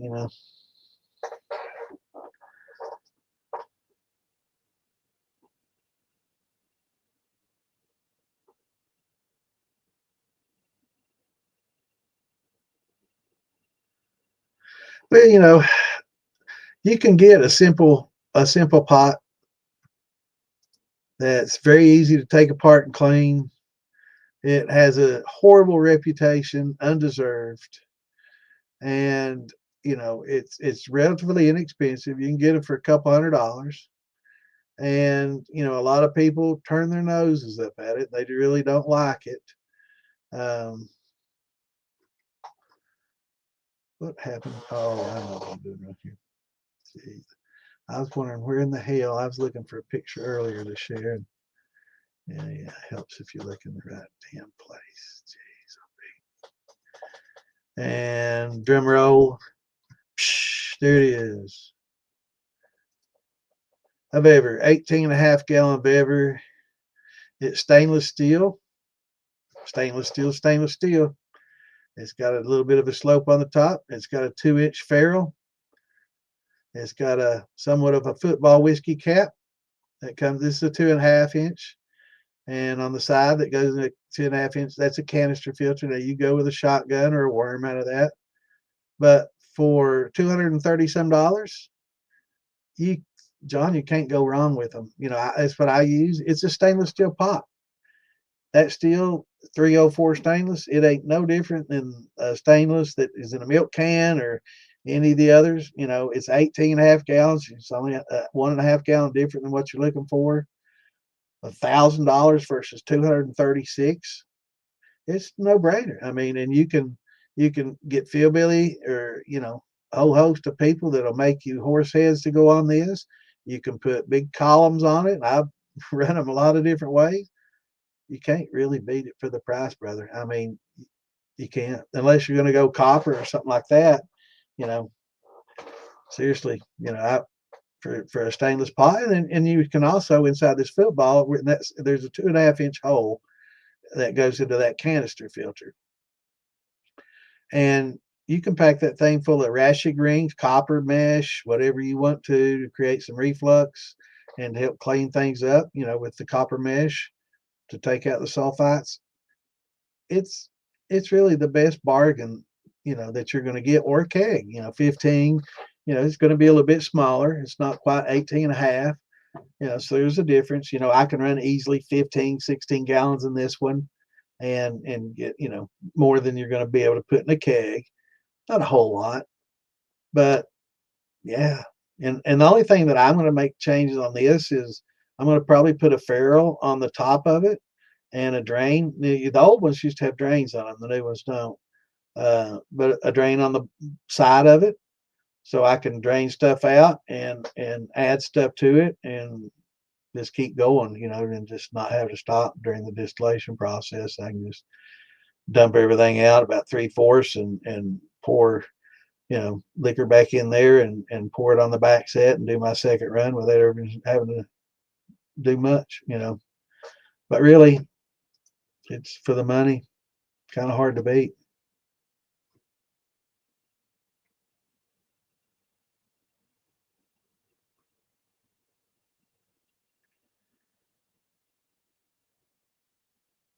Yeah, and you can put a little thumper on this. You know, it's got the ferrule, you know, on the top, so you can come straight out with a spool into an elbow, into another elbow going down, and into your thumper, out of your thumper, and into a shotgun or worm, whatever. You know, it's on the tri clamp system, so very modular, easy to upgrade.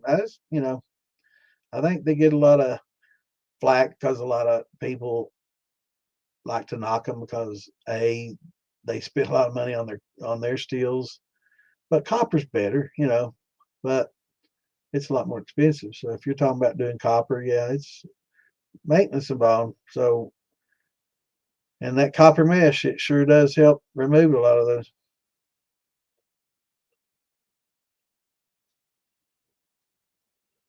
Yeah, yeah, you want some tails and a touch of the higher heads, you know, or I mean the lower heads that's right next to the hearts, just a touch on each side, and those two work to esterify, you know, and definitely adds a lot of flavor.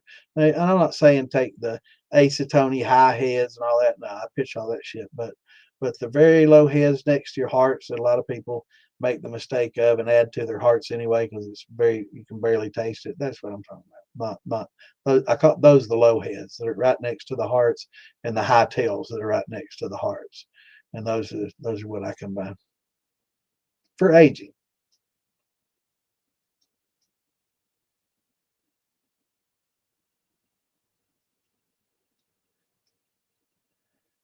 Yeah, it is interesting, how that YouTube puts if just gives you numbers like that. Or some people, I guess, add numbers. Yeah. Oh, yeah. Definitely. I mean, you can buy. We were talking about the other day. I guess Clinton and I was talking about that the other day. You can buy a sheet of copper for a few $100s. 3 by 10 sheet of copper, and you can, with that, you could probably make a 40, 50 gallon steel pretty easily. Just out of that sheet alone. So, and it's just soldering copper, cutting it out. Doesn't have to be pretty and fancy. Just has to hold water. Yeah, yeah, they do for sure.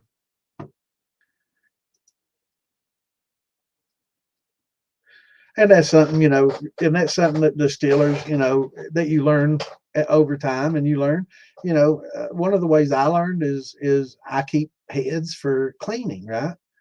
And I just keep them in the jar as they came off. So there's jar number one heads that are high, two, three, four, five that's down to the low heads, and once you use jar number one, two, and three for lighting your charcoal and other things, you get to four and five, and they've been 6, 8 months in that jar before you get to them, and you open that jar, and it's like, well, damn, that don't smell too damn bad. Then you start smelling it, and it starts to smell good. Here's something else I do. I, oh, I'll pour low heads into my contacts, and it says glass cleaner on the side, glass cleaner, and this is low heads, and I pour it in here, and I spray it on a little Kleenex, and I use it to clean my glasses that get dirty often because I keep it right next to my neck and my shirt, and I rub my neck and get my hair oils on it and shit. But I had one of these for probably 6, 8 months, and had it not been the fucking plastic, I swear to God, I'd probably just drank it. It smells so good, and it just, and after the aging process, those heads, they'll estrify and they'll change into some pretty unique flavors. And then, man, it smells so good. I wanted to taste it, but it's in this shit, and I'm like, no way. I'm not drinking that high proof alcohol on it over that long.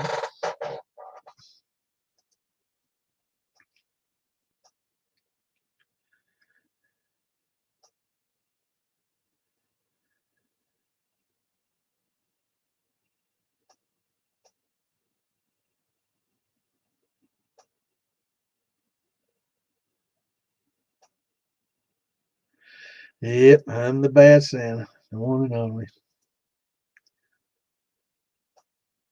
the one your mama warned you about. That's me.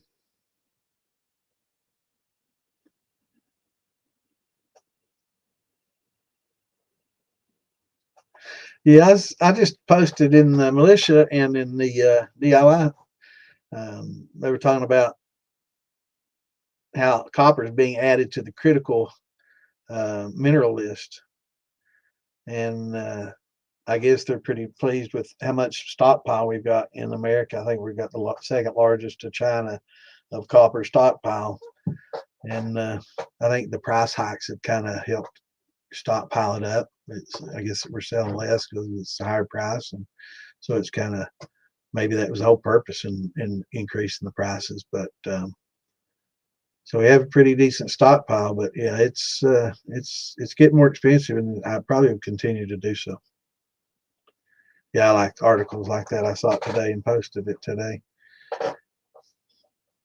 Yeah, yeah. Here you can get a sheet. 20 ounce is going to be a little bit more, but I think the 16 ounce is like, 280 or something a roll. The 20 is probably going to be 320, 340 a roll, and it comes in like 3 by 10 sections.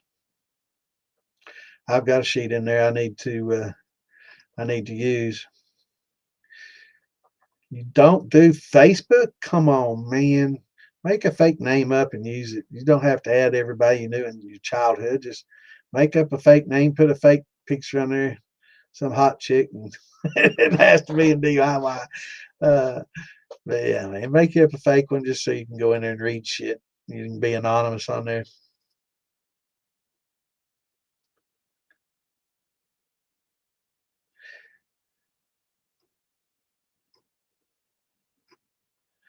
Oh,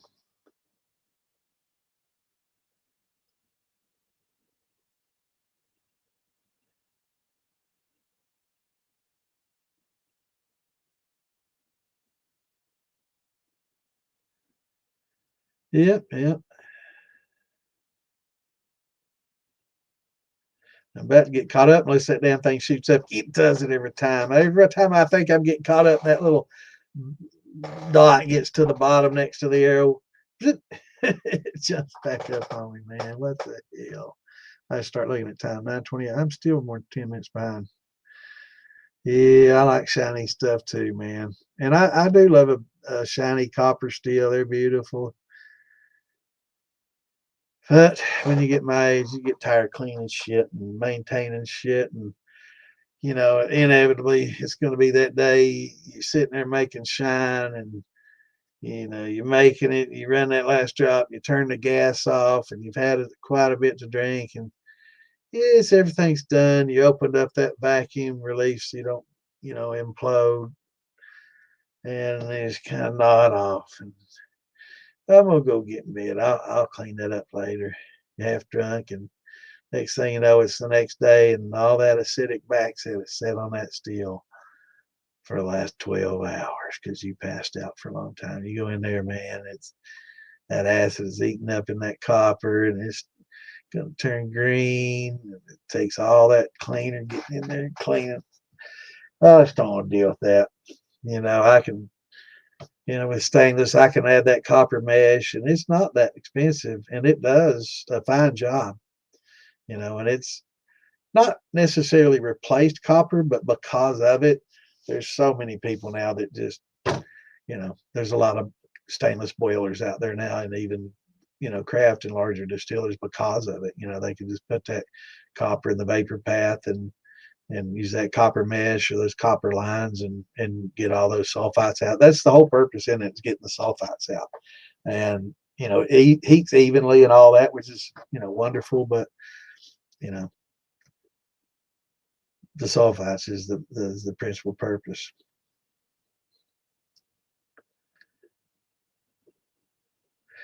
Yeah, small copper gets, pretty, inexpensive, but you start looking at 30, 40s, and 50s, and it's like thousands plural. And it's like, damn, I can get that milk can, that 30-gallon milk canner, but he might just got a 50-gallon, and I think, well, it was given to him, but I don't think it cost that much. Um, but you can get those 55-gallon drums, stainless drums. Those make perfectly fine steels. Put two or three elements in that some bitch, and put you a 4-inch ferrule on the top or 6, and you ready for business, bro. You crank out some good shine with it, and just run it through mesh.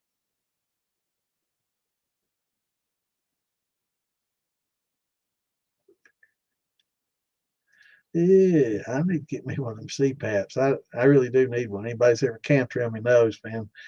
I snore and have apnea really bad, so I'm gonna have to do that too, Richard.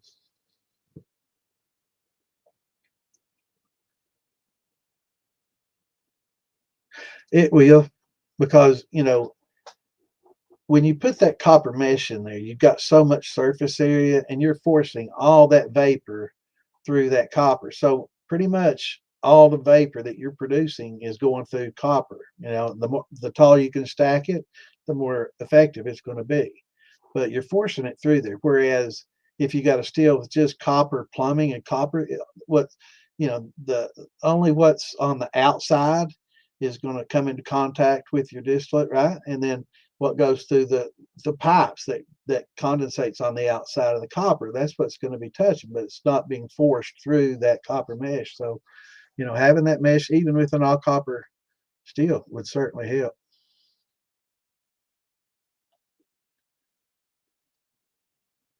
Yeah, Wayne definitely can make you some parts for it. He makes some hellacious. Uh, Now I'm going to have to ask you. I never can remember your deflag head, and that's what you should call it, the deflag head. Because I can't. Not the shocker is his condenser, but what's I can't remember. I got that CRS, but yeah, Wayne makes some damn good stuff. Very, very good quality.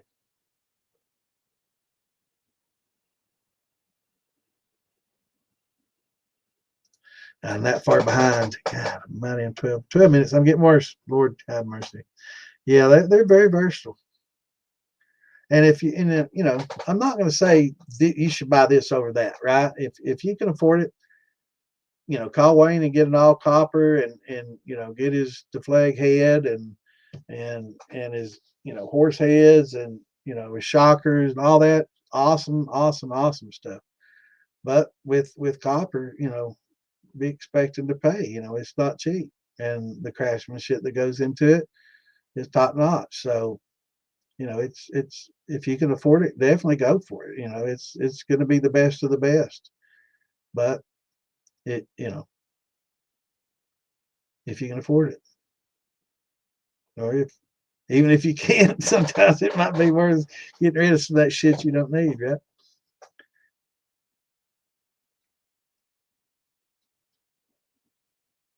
Yeah, just the mesh. You know, you don't have to use copper sections, just the mesh. And like Wayne's deflegmator, you know, it's forced over a coil, so you're coming in more contact with that. But if you can pack some mesh on the outside of that, going into a condenser before you go into a condenser, you know, like a spool, you force it, you know, put that copper mesh inside your spool. Now you don't want to start putting copper mesh in a 3/8 or a half-inch line in your little beverage. Please, please, by all means, don't, please don't. You know, you're gonna create a lot of problems, possibly explosions, a lot of back pressure. No, no, no, no, no, no. When we talk about putting copper in, we're talking about putting it in an open area, like a large 2-inch spool, inch and a half spool, something like that. Do not roll copper up like a pencil and start shoving it into a 3/8 inch line that's coming off of ever. Please, for the love of God, don't do that. Don't ever. Um, but like in your slobber box, if you want to take that little slobber box that they send you and pack that full of copper mesh, that'd work perfectly fine. You know, or in your little thumper, if you want to pack it in there in that little thumper with your downcomer, that'll work just fine too, because you're forcing that vapor over that copper. Works wonderfully. But don't pack your lines. You know, if you have spools that are inch and a half, 2-inch spools or bigger, yeah, you can roll it up and put it in there. Or your sight glasses, you can put it in those and watch the liquid dance on it. You know, if you if you're like a magpie and you like watching things and get transfixed like I do watching that, yeah. I'm gonna scroll down here and see what he went. Damn it. Sorry, Wayne, I didn't. I'm behind, and everybody thinks I'm not paying attention to him because I'm behind, and I'm just I get behind, and that's why I keep letting people know I'm behind. So if I don't comment when I say I'm caught up, then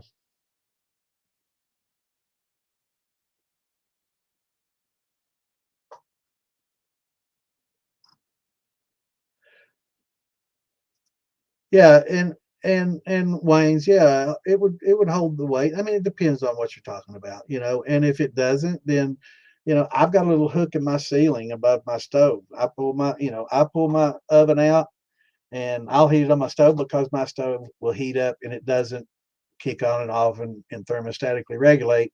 Whatever temperature you turn it on to is what temperature you're going to get out of the coils, right? Now, on low temperatures, it'll flash on and off, but once it gets to 8 and 9, which is medium high to high, high to medium high, whatever, it doesn't cycle. So you don't want something cycling. That's one of the problems with like a PID or something like that. But I just pull my stove out, crank that sucker up. I've got little hooks that I have to just spin because I've got a god awful amount of weight with all the valves and everything that I've got on mine. It looks like a few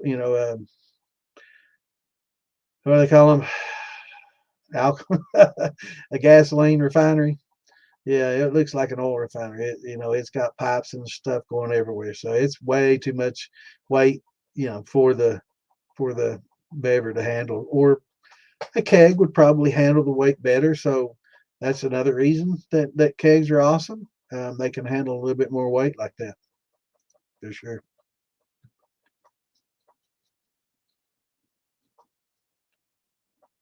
Yeah, and Clint's going to put those on the DIY Shine page. So Uh, People can go there and find them as well. But yeah, check our file section. We got quite a few links, and more links we're adding all the time. So check in there. And if you have some information like that, and you have patterns or things like that, and you'd like to create a fake name and join us like Scott should, and make a fake Facebook and join us, and you can remain anonymous that way, right? So you can ask questions and not have to be worried the ATF is going to hunt you down. Just don't call yourself Bad Santa, okay? Anything but that. Yeah, they are. For the money, it's probably other than a keg. You can get a keg for $35, $40 on Marketplace, pretty much, or go to a frat house and after they get drunk and throw them out in the yard, you just pick it up, take it. But yeah, you can get kegs pretty cheaply, and they're fine if you know somebody that's got a welder. You can weld your ferrule on there pretty damn cheap and be running and great. They're good and solid. And once you take the heads off of it and it's just sitting in the corner, it just looks like a beer keg, right? It doesn't look like a moonshine steel, so nobody's suspicious. You got a favorite football sitting in the corner, be like, that's a strange looking pot you've got there. That doesn't look like any pressure canner I've ever seen.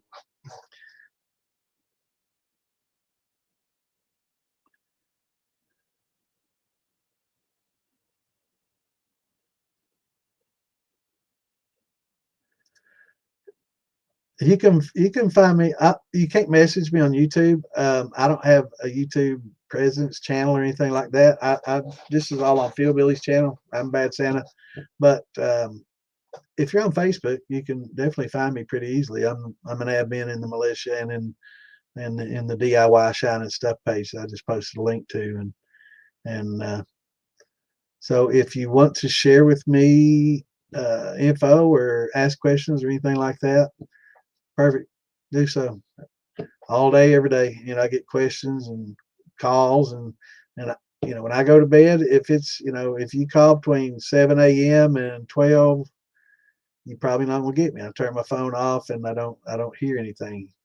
But I stay up pretty late at night, so a lot of times if you want to contact me late night, I'm a night owl, so I'll probably be listening and researching stuff on the internet, and reading and learning, or playing games, or doing something. So yeah. Yeah, you probably had. You might have seen me on my fans only page, or is it only fans or something like that? Yeah.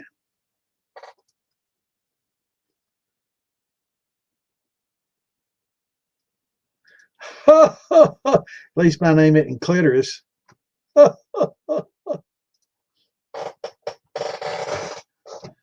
That's funny shit.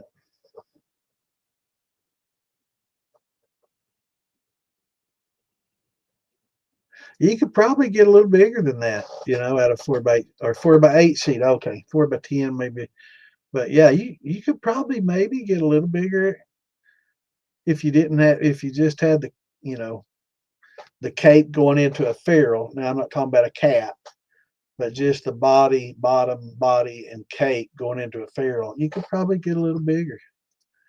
Because I'm thinking out of a 3x10 sheet, and does it come in 4x8? I think mine, what I was getting, comes in 3x, and it rolls. I mean, they just come in huge, massive rolls. You get every what length you want, but um, 3x10, and I get mine from a roofing place that uses it, and it's the 20 ounce, and it's pure copper.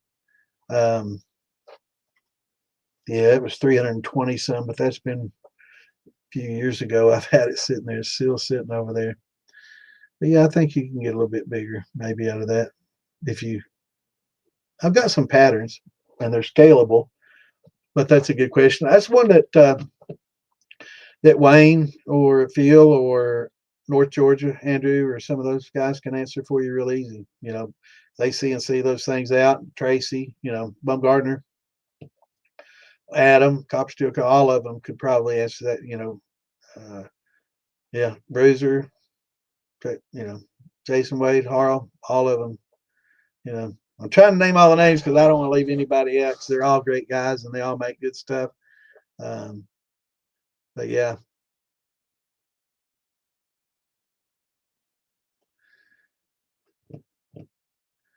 I'm sure she heard rumors. She might not know me, but she probably heard about me.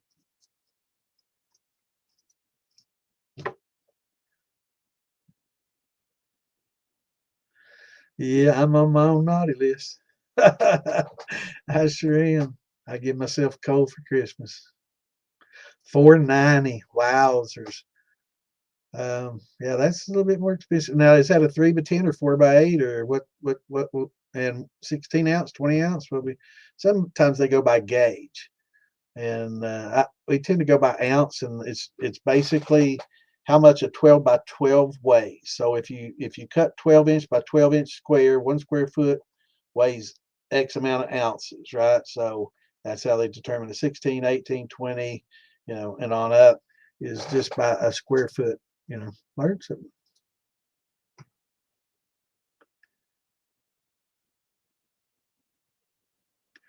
Well, just get on an old one, man. No, make one.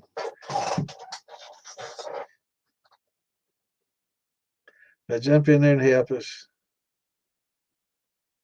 and share those links and patterns because we definitely like the DIY shining stuff. It's for not just making your own liquor. It's we geared towards a lot of making your own stills, making your own parts, things like that. Do it yourself, and a lot of the guys, will show their video of them crafting stuff in there. And Eric Ayers, who co-founded it with me, back in the day, he was Dr. Shine Frankenshine or something like that. He was, he was made all kinds of interesting. He made a continuous steel. He and I sat and talked, and he built him a little continuous column in his shine shed. It was cool as fuck. I always worried about him. He'd leave that some bitch going, man. I'm like, man, if you're gonna go out one day, your whole shine shack's gonna be on fire, just rolling. You can't leave that alone. And but he's more into blacksmithing more now, so he's got a new hobby. He doesn't do as much shine as he used to, but great guy, very knowledgeable.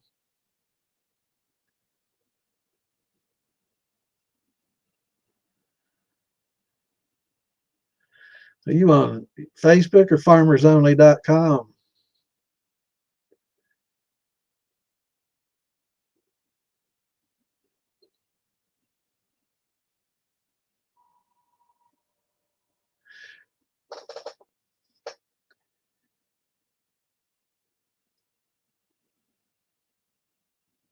Yeah, a lot of people do the stainless boiler with copper tops. The only issue I have with that is and I know stainless isn't as bad as like an iron or a high ferrous metal, but still when you combine those two metals, you get a little bit of what's called galvanic action between the two. Now, I know stainless probably not too bad, but it's not like brass and copper. A lot of times you'll have to put brass in between copper and ferrous, steels and galvanized or other, pipes.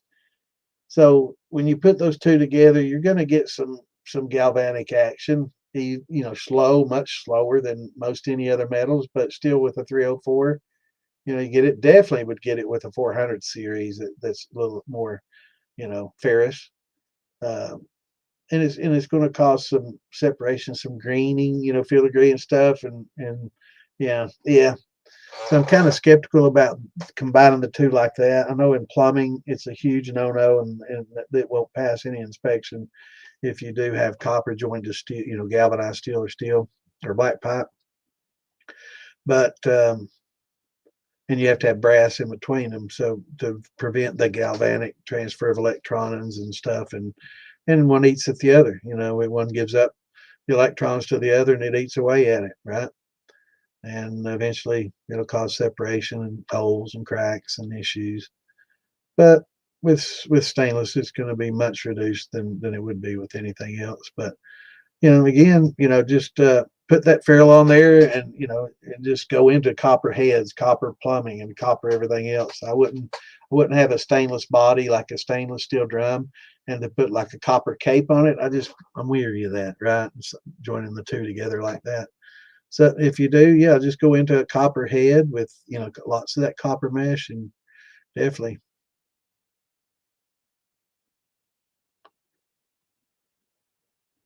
That's not bad. Here, stainless steel drums, you can get them for about, I guess, 350, 450.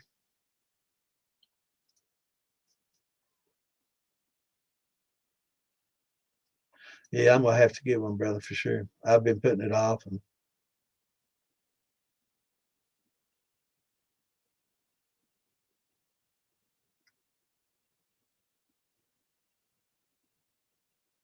yeah, Wayne does good work.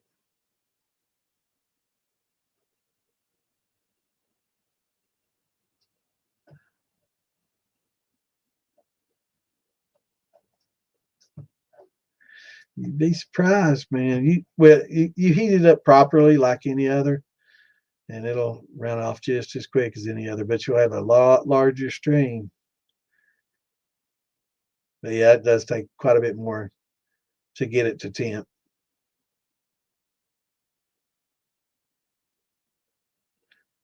That's something Wayne's got now. He's got this wand, and it helps keep any sediments off the bottom during the heat up period, because some of these larger steels have a longer, a prolonged heat up period.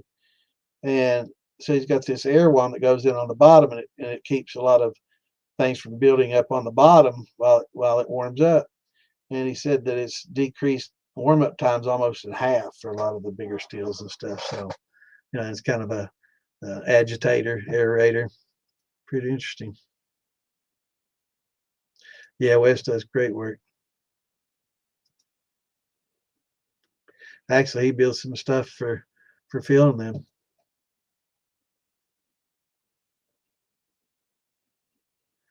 Yeah, you can get multiple, 3 or 4 4500s to run in there, 5500s.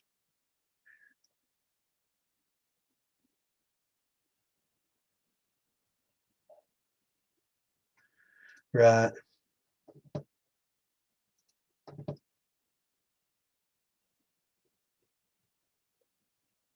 Yeah, you can use your dryer and your stove. If you're not using the dryer or the stove, you can use both of those, or just run it off the box. It's no different than, you know, using your clothes dryer and the stove at the same time. But as long as your service is, 150 amps or so, 100, 150 amps or more, should be all right. 100, you may have to make sure everything's turned off when you use it, but yeah, you should be okay.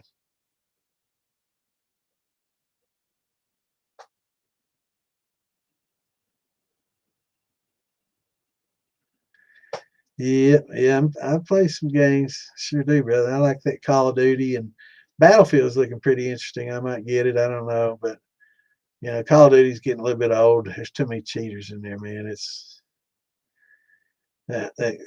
nothing makes you madder than to get to the final end and the final circle where you tail off the whole game, and then some cheater just zip, zip, and you're dead right there in the final three or something. Oh man, it makes me. Yeah, you are what you eat.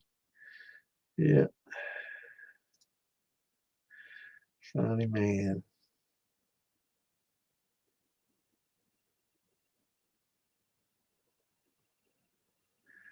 22 gauge. Now I think that's like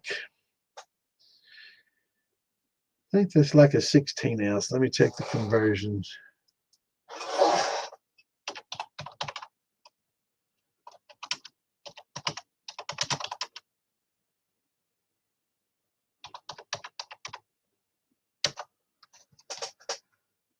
Okay, 24 gauge is 16 ounce. So 22 is going to be a little lighter than a 16 ounce. 22 gauge. No, 22 gauge is 20 ounce. Okay, 22 gauge. Is that what you said? 22? Yeah, that's 20 ounce. That's good. I was thinking it's different. Wait a minute. Right. The smaller the gauge, the heavier it is. Right. So as the smaller gauge goes down, the heavier it gets. Right. The larger the ounce, the heavier it is. 16 gauge is 48 ounces. Yeah. Yeah, that's good. Yeah, that's a good 20 ounce is good. The 16 for like a 10 gallon or less steel's fine, but when you get to the 20s and 30s, you're definitely going to want 20 for sure. And when you get up to the 50s, 60s, you may want something even heavier. But it's going to be, if you don't, it's going to be something lightweight. I don't know if y'all watch Moonshiners, but I think a few years ago, Josh, and I can't remember that other guy's name, were partnering up, and he made him looked like a water heater looked like 20 or 16 or 20, and they dropped it while carrying it, and boom, it just dented up, dinged, and ruined it and split, and it just, you want a little bit heavier gauge when you build a big one.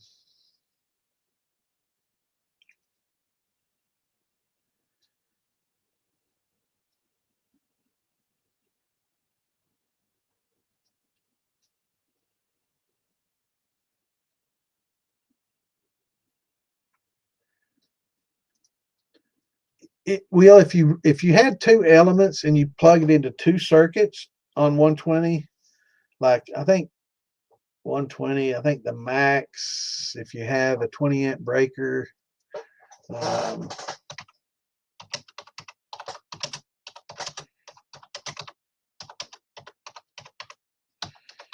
sure if it's 2400 watts, yeah, on a 28 amp breaker. So yeah, if you had, a couple of 2000s or 1500s, 1500 is probably going to be a safe, because a lot of times they're 15 amp breakers and it's going to be pushing it. But if you can, run it to two different circuits that are, different, that would be fine.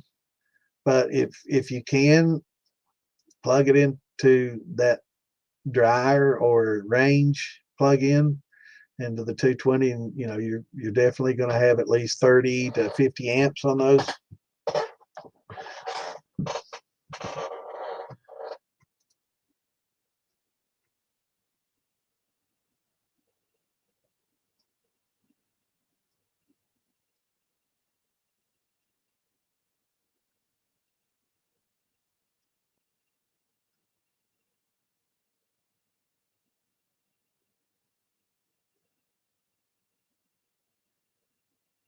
Yeah, that's good. Those are good times. And I mean, even in the larger stills, like a 55-gallon drum, if you increase the wattage, proportionately to what Clint's talking about on the 20. So if you double that, go from 25 to 50, if you double what he's doing, the times will remain pretty much the same, and even the, distillation times will remain pretty much the same.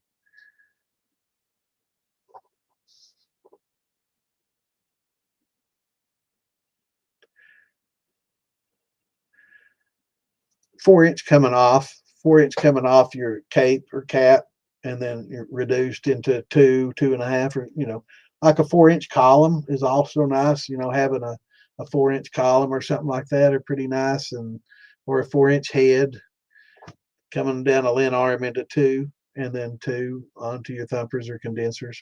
Yeah, I think that's what he's talking about.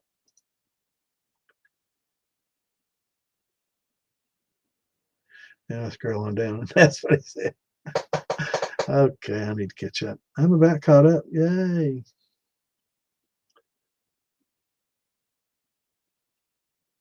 Yeah, 20's good. Yeah, 20's fine. For up to 30, like our hobby stills, 30 or less. Any more than that, it's, a lot of people might consider it a little differently. I think traditionally 30 has been the cutoff over the years. I've followed, this stuff for many, many years on the internet, and that's pretty much the standard. Anything over 30 is considered, small craft distilling instead of just hobby. So I think, a 30 is a pretty decent size. It's, have that 30 and then a 15, keg to deal with, the second run, when you proof it down. Having both definitely works real well.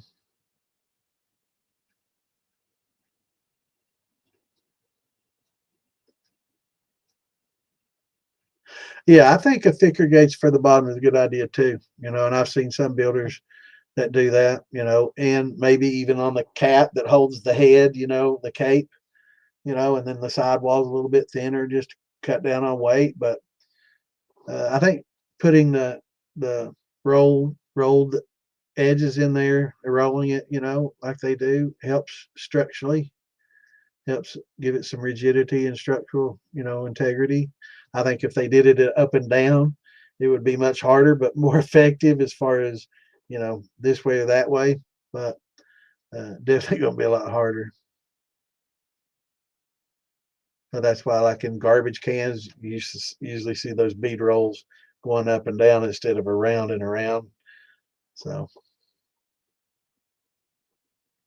but I think like in cans, you see it going around, maybe it's to help, keep it from blowing out.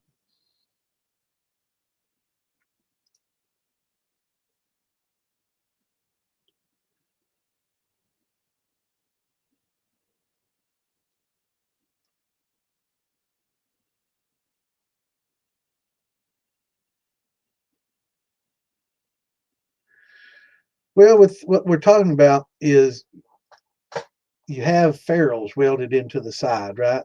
And you've got heating elements that look basically like a water heater heating element, but they're made with stainless. You definitely want to get the stainless one instead of the water heater ones. Definitely much better. But it's not an issue sealing them. If you get a good gasket, it works perfectly fine. I haven't heard of a lot of people dealing with a lot of leaks or anything like that. The tri clamps work quite well, and you just plug them right in there and get you a SCR, preferably, or a PID. Either one, but SCR is a little better because it doesn't cycle like the PID might. But yeah, it's not bad. I haven't done it yet.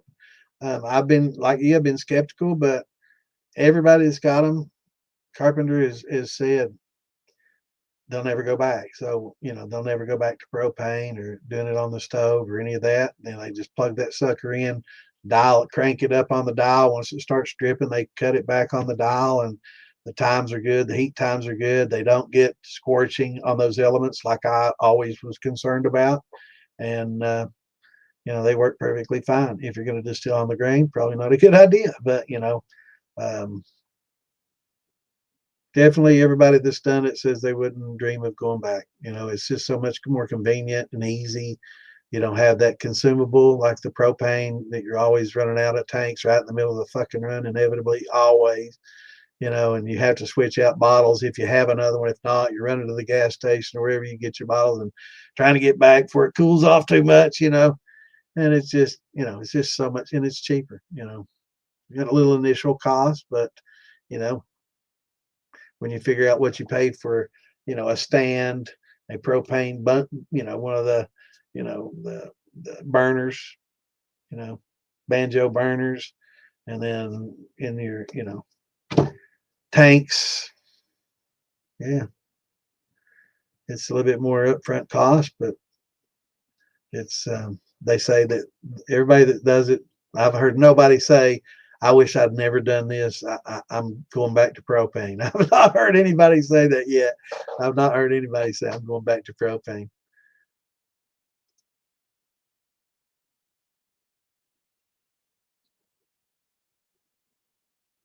Yeah, actually, it actually does, unless you have like on the grain or something, you got a bag suspended and you got the heat from the bottom, you got a false bottom that's separating it. Of course, you're not going to be able to use that unless, of course, it's below your false bottom. Then you're okay.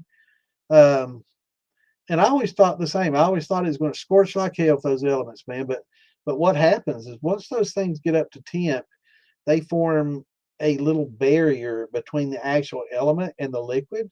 So the liquid really doesn't come into contact with it so much. It's like a little invisible barrier that the liquid doesn't actually touch that element. I don't know.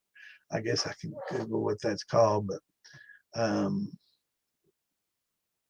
yeah, it's just the pressure, the temperature.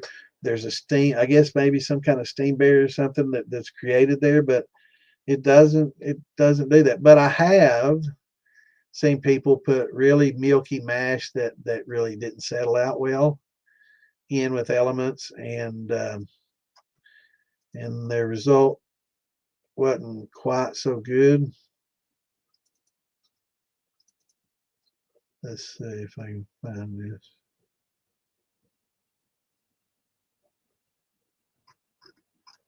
I've got a picture here somewhere. Damn it, it's not in my main pictures. The hell? Maybe it's in here. Let me see. It's funny to look at. And I think it might be a water heater element too. Yeah, here it's not a water heater element. That is definitely a beverage stainless, but look at that buildup. So I think they put, I mean, that looks like it came out of a fucking fryer, man. Were they fucking frying chicken in that son bitch? I mean, look at it. Look in the bottom of that. But yeah, that was a mess, man. Look at that buildup on there coming off and stuck to that. And it's just breaking off and chipping off. So, you know, you got to find out what they did wrong. You don't want that to happen.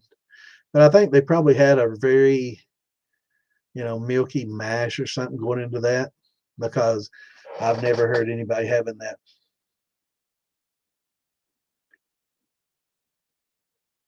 And I'm thinking, Clint, I'm thinking he's talking about having a barrier between the elements and the actual liquid. You know, I'm not sure, you know. But yeah, those things can happen. If you pour in a really milky mash and you don't let it settle out, and I mean milky, I don't mean but just by milky. I'm talking about a lot of sediments in it. This had sediment. You know, this was a stirred up mash that, you know, the yeast bed got stirred up into the mash as they were pouring it over. They really didn't give a fuck. And they poured that shit in there with all that yeast bed, and it had some, you know, a lot of particulates. They didn't, you know, it fit through a cheesecloth, it should be okay. No, you know, and not unless you have a double boiler or a jacketed steel or something. Yeah, then it's fine, but not with elements, or I don't think it would have been any different if they would have used gas underneath this. All that would have been on the bottom of the pot instead of on these elements. It would have been stuck to the bottom of the pot and scorched just the same, you know. So yeah, but that was always my fear. But after researching it and learning about the actual separation between that, you don't have to. I've heard people running two 120s on a smaller steel, you know, like a 15, you know, on a keg, and it's fine. The heat up's going to be an hour and a half, and you know, maybe two if you're not in a hurry. I mean, it works fine. Um, but it's just going to take a little longer. I mean, it'll work, but just get on two circuits, run 2,000 watt, 1,500 watts on two circuits, and expect. And I've heard people even using propane to help get it up to temp, you know, or a little, you know, um, single element burner, you know, that you can get and put underneath it, or put it on a stove and get it going, you know, so stove that cycles, you know, you don't have to worry about it, you know, just use the stove to help get it up to temp. Even a stove that cycles, which is fine. Then once it gets up to temp, turn the stove off, use your elements to distill, it'll be fine. But if you got that stove, you know, why not just unplug the stove and plug in a 240 and, you know, use a 4,500 watt or a couple, and boom.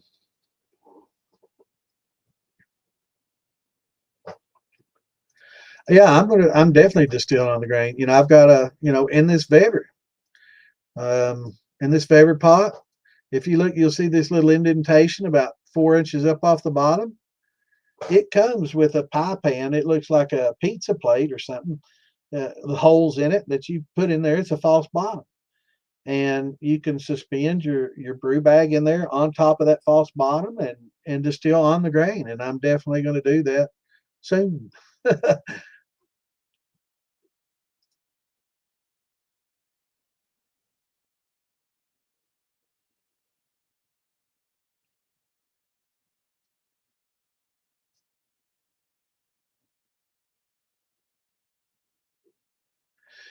Right. Well, you know, here, you know, most homes, you know, you really don't get into the commercial kilowatt hours.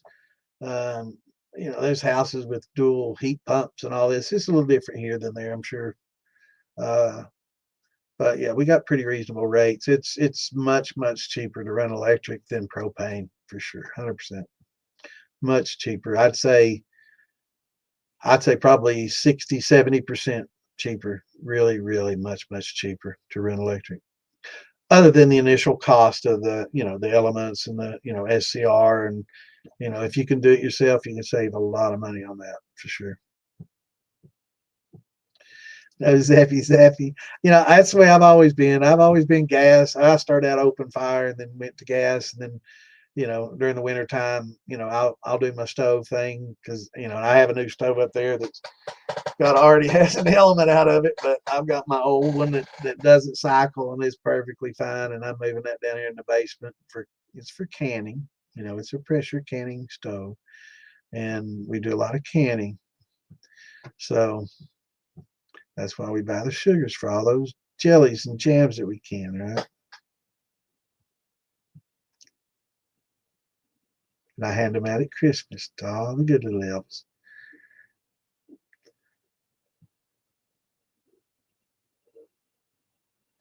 Yeah, yeah, and it'll happen if you don't. I've seen some people, instead of racking, they pump it out or just pour it out, and then, I don't know, it teach their own. But I like racking. I'm used to doing it for the wines and stuff, and it's something I've always done. I just siphon it off. I got like a 3/4 inch hose and siphon it off. I'm not in a hurry, man. I just, I don't let myself get in a hurry, and that's one thing that you'll find in winemaking, beer making, and distillation and fermentation.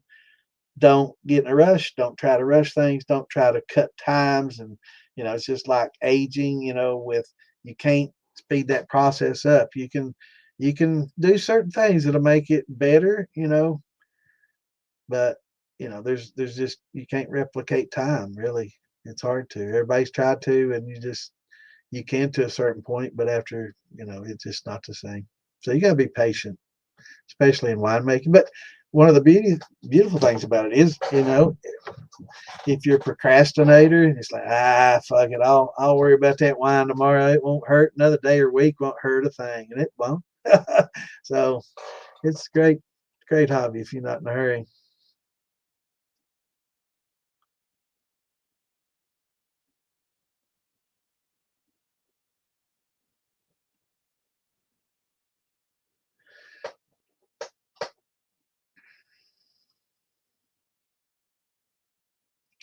I'd say it's going to be tough, man.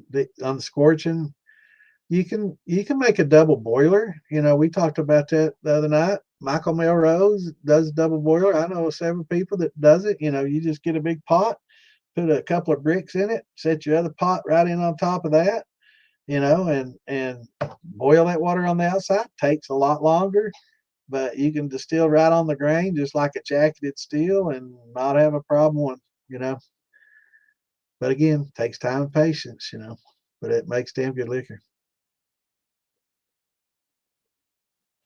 And sometimes people put a pie plate or something in between the propane and the bottom of the steel to help even out that heat. You could put a plate of 1/4 inch steel or something there, 1/2 inch, and it's going to take a little bit longer to heat that up for sure, but it's going to hold that heat it more evenly. You won't have, especially like the turkey fryers, those coned, gas cone. They got like a little cone and it sends a jet out and it focuses. That's the best freaking thing in the world to boil water with, man. They do great. Boiling water, man, it don't take long at all. But you don't want to cook mash in it, and you don't want to run liquor on it because it focuses everything on the spot, and it's a scorching machine. It's a shit. It'll scorch the shit out of it. Trust me, I've learned my lesson on those. I got one out there if anybody, but I would sell it or give it away. But it's really good for boiling water. I mean,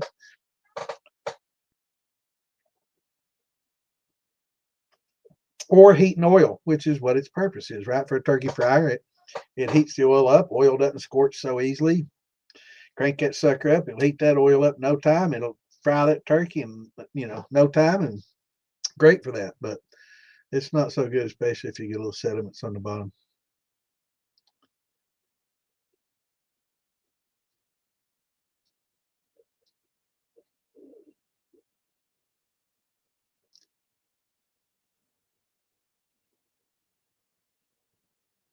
Yeah, yeah, siphon's the way to go.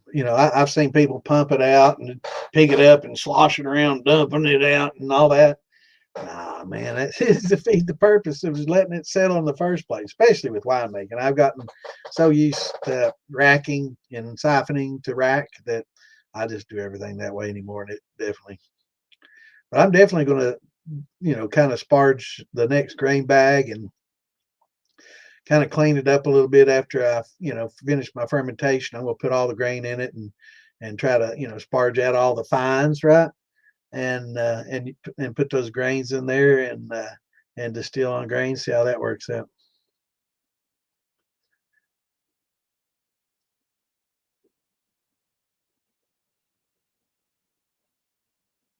Right. Right. Yeah, and people do that. They'll put a little like a I don't know if I'd use like a pizza stone or something like that, but just a little 1/4 inch steel or something in between there, just to take the direct heat off and heat that steel and have a good even heating all over the bottom. Definitely.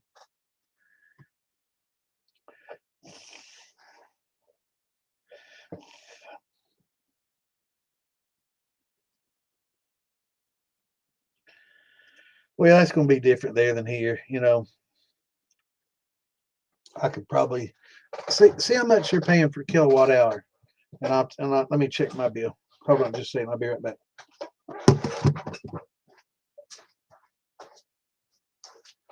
We haven't gotten an electric bill in a while, have we? I don't remember seeing an electric bill in a little bit.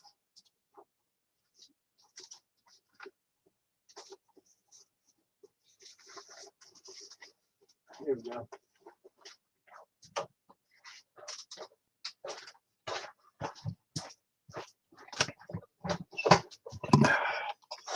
All right. Here.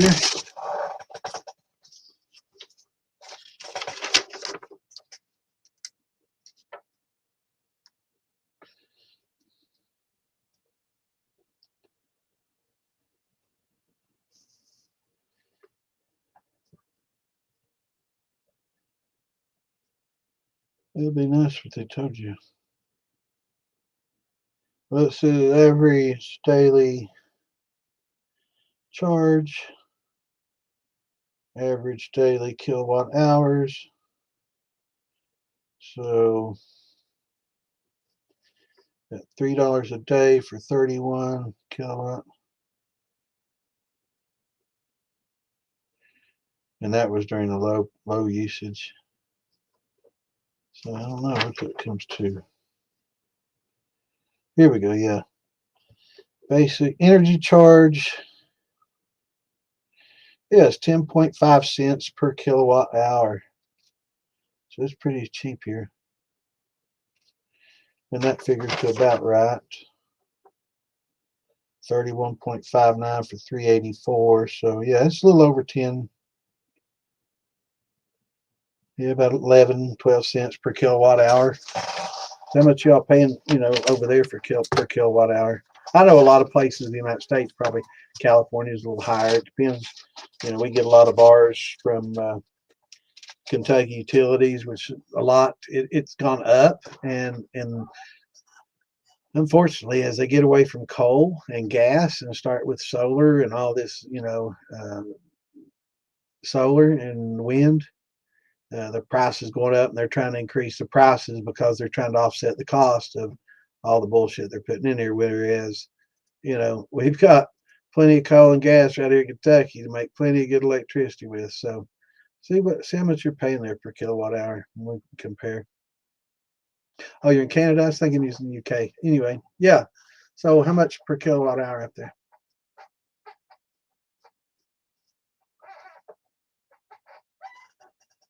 Yeah, definitely banjo burners.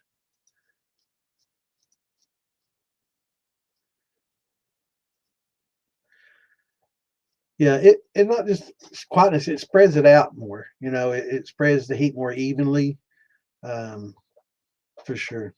And I've got a good picture of a banjo burner here if you're not sure. For those that aren't, I know Richard knows what it is, but so many people out there may not be. And I came across it a minute ago looking for this. Man, yeah, I'm not gonna find it. Wait a minute. And I've got it here. Oh, come on.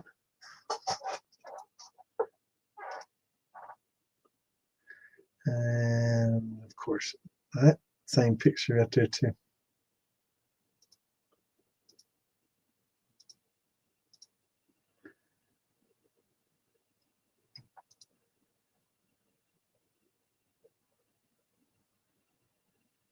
I saw that just a minute ago.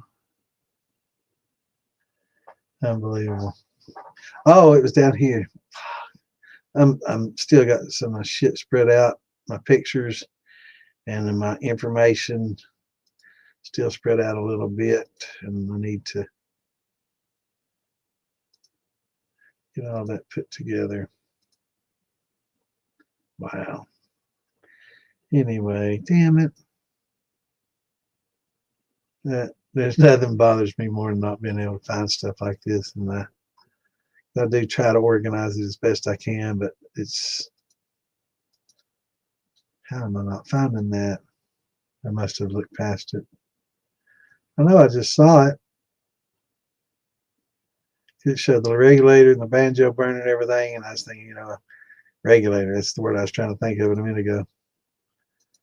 So you need to get a certain PSI regulator with, a larger banjo burner, 20 PSI.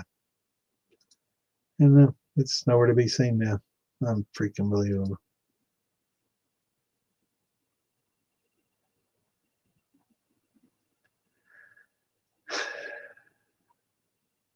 Wow. Nope. There it is. Yay. Anyway, that's what we're talking about. This is a gas one type banjo burner. That's probably an 8-inch, but the 10-inch are good. You can get about 300,000 plus BTUs out of them. And you can see all those little holes. It just spreads it out over a much larger area. But make sure you got a 20 PSI regulator to go with it, 15, 20 PSI regulator to go with it. But that's what we talk about when we're talking about a banjo burner. That's the burner that we're talking about.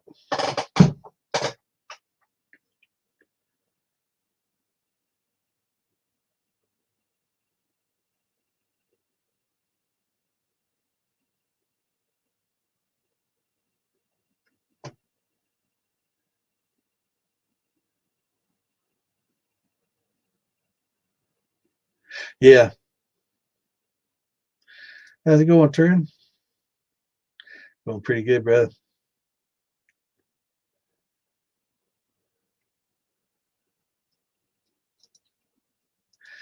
So we were talking about wine and brandy making. I think last time we were talking about aging and times, but we kind of got away from after we clean it and we're getting ready to put it into a must, which is basically a wine.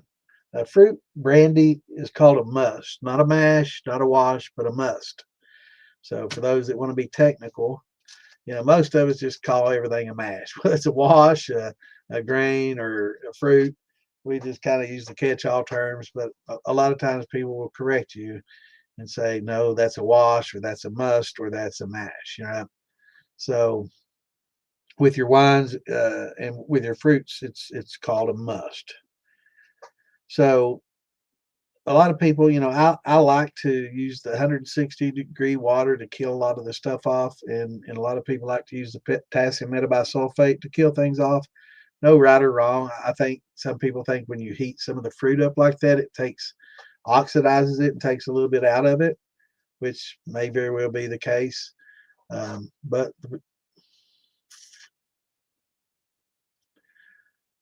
$1.65 a kilowatt hour. Yeah. And let's see, 1100. Yeah, and mine's at 10. What was 11 cents or 11,000? Yeah, that's right. That's 255. So it's going to be, yeah, it's going to be pretty cheap. $1.60. Yep, mine's $1.60, $1.65. Sounds about right. A lot cheaper, bro. It's a lot cheaper than the gas. Trust me. Yeah, I don't know. Canada may have some pretty high electric rates. I know California is going to be different than what we have. And any place that has a lot of solar or wind that's having to subsidize all those wind farms and solar farms and are getting rid of, nuclear or gas or coal-fired plants. Yeah, you're going to pay probably triple the rate what we pay here.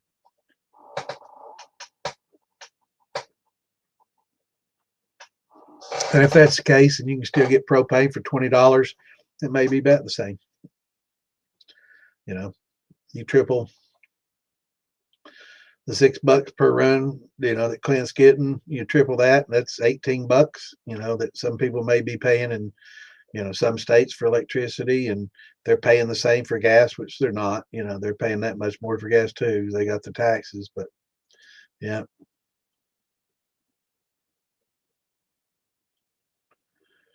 Yeah, that sounds about right. I think mine came to $1.60 at what I'm paying, and you know, mine's just a tad cheaper. So, you know, $1.65 sounds about right. Yeah. Yeah, it's not much. Definitely not much.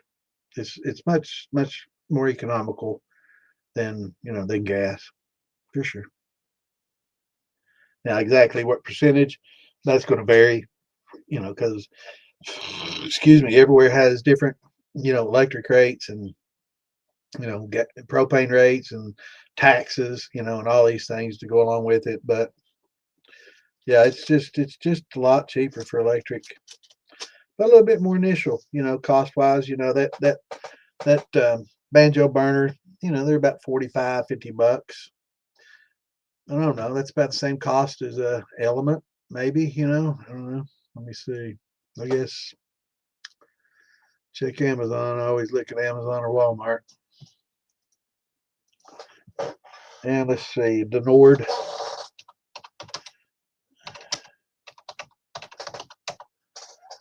Stainless steel element, same one we looked at, 240 volt, 5,500 watt Ripple heater. That's the same exact one we looked at that was corroded. $50 for a 5,500 watt. So about the same as a banjo burner is going to cost you. Plus the SCR and the case and everything to put it in. That's going to be, you know, if you can build it yourself, not a whole lot more. You know, they're not too bad, but to have somebody build them nicely and put it in a case that they cut and mount and have it all fancy, and you know, it's you got to pay for somebody's time and materials. So if you're getting something like that, it's going to be 100, 150, $200. I don't know. Let's see what Fibily charges. Probably a couple $100, I'd imagine.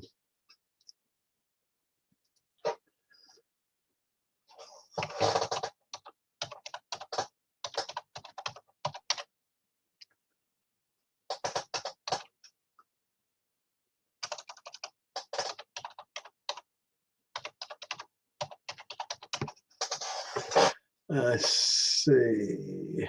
Electrical SCRs. 120 volt SCR with a 2,000 watt heating element. It's going to cost you around 229, 279. 220 volt with 5,500 around 350 to 450, and that's mounted in a, you know, a nice box and everything, and it's got your, you know, the cables, you know, the big huge, because it takes a certain gauge cable to run that 20, you know, that 220. So the cable's expensive. So, you know, you just extension cord, you know, price of 10 gauge, you know, extension cord. You know, that alone ain't cheap. Plus the box, plus the mounting, plus the SCR, plus the element, plus the cable going to the element. Yeah. Yeah, it adds up. Not a bad deal.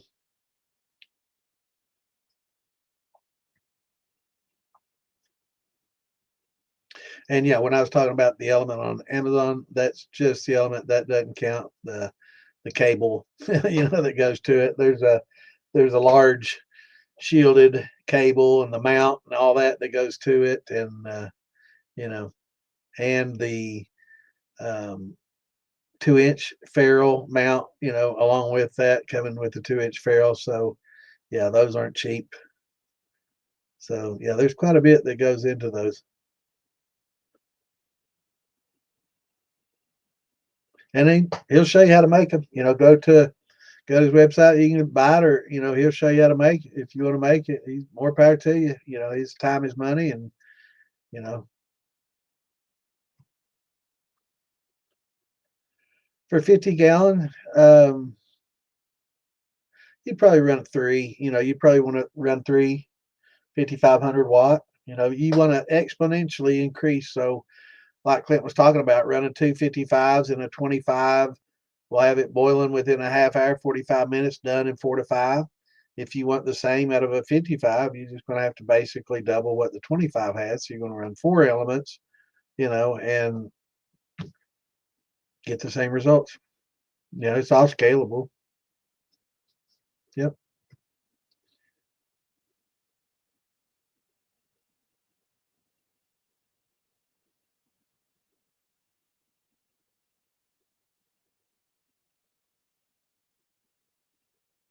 Yeah, and Clint, if you had 4 elements, just like you did 2 in the 25-gallon, and got those numbers, if you ran 4 in a 50, they're the same thing, exact same numbers, and you're going to use, the same electricity as if you did 225 runs, right? So I mean, it's all scale. You're not going to use any more electricity. It's just quicker for a larger volume, and it'll do it in the same time. All right, y'all. Yeah, and 4 outlets. You just have to, run it to a breaker. Just run it to your breaker box, and you can have dual 240 outlets, and of course you're going to have a, really, either if it's on different circuits would be wiser, because if you try to run it to one box, you're going to have to run 1/0 wire, for a 100 amp box to run, 4 of these on, right, or more. So then you're if you ran copper wire, that's going to be pretty expensive. You can use aluminum, but you got to use what do they call it, dry locks or whatever, to keep your aluminum from corroding, keep it from oxidizing. So you have to use your the grease on it. Yeah, it'd be $12 around, just twice the cost of half that. So it's all scalable. If you had 25, it costs 6. If you had 50, it's going to cost 12. If you had 100, it's going to cost 24. If you have, keep adding that many elements, and it scales. It shocks people that a lot of times when they see these bigger steels, and they think, wow, I bet that takes all day to run. And as long as they scale the heating up proportionately, and have proportionally the same vapor tubes to come off of it, right? So, if you have a 1/2 inch line coming off a 50-gallon, it's gonna take a long time to force all that steam through a 1/2 inch pipe. In fact, it's going to be kind of dangerous, but it's going to take forever. But as you inch it up, like a 4-inch, 6-inch, whatever, you need to increase the size of the line coming off your steel proportionally with the size, the with 1/2 the size, right? So that's why I really don't like the smaller bevers, and some of those bevers that have that 3/8 inch line, because you're creating back pressure in the actual steel. And that anytime you increase pressure, you're increasing temperature, and it's a lot harder to regulate that temperature.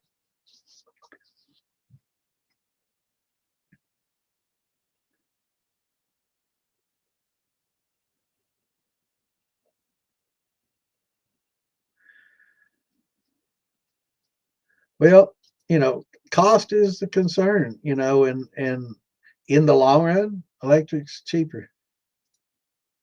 And two, you can't run it would be difficult to run a 55-gallon steel in X amount of hours on a 10-inch banjo. You might have to run dual or 3 banjos to get it to cook off in the 4 to 6, 8 hour range.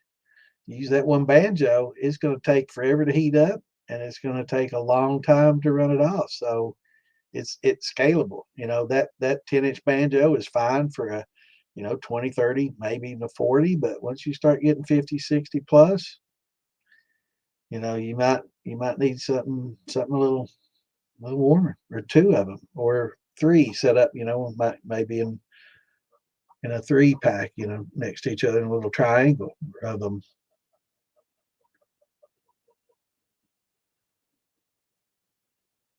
Yeah, wood's awesome. Wood's the best way to go if you can afford it, and you're not worried about people seeing the smoke and reporting you and coming if you're legal.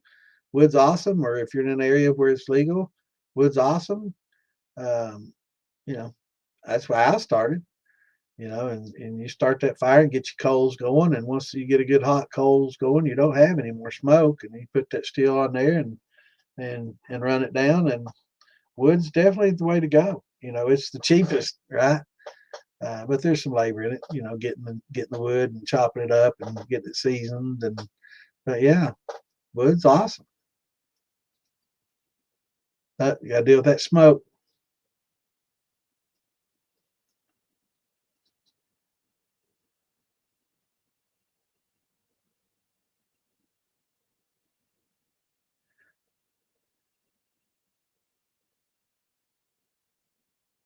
Nah, I mean, well, it depends on where you are, and a lot of times, if you got a lot of smoke and you're in an area where they're not expecting to see it, or if you do, maybe have a little drum out there, steel drum with burning some stuff, and when they come, asking, oh yeah, we was burning some stuff in the old burn, in the burn pile, or burning it up in a drum over there, no big deal, or something like that.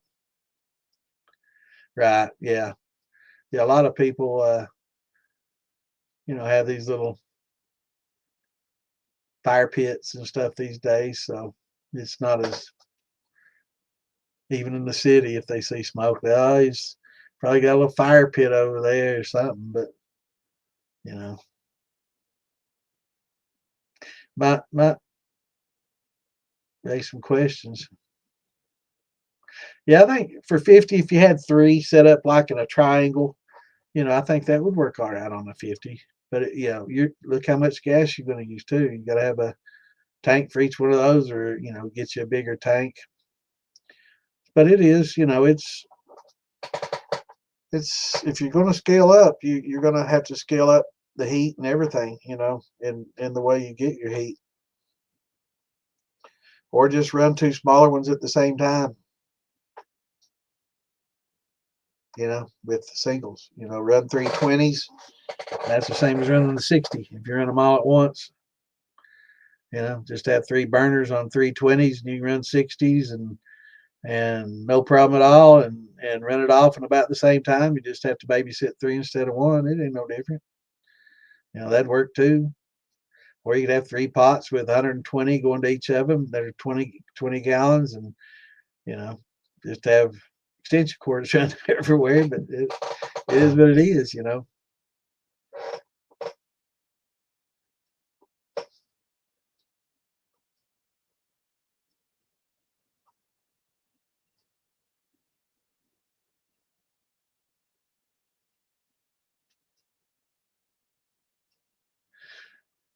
what size pot we talking about, Carpenter? I mean, is it a 50, or what are we talking here?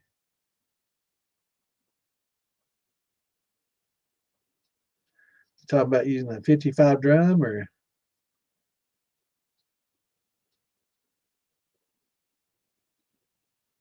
yep.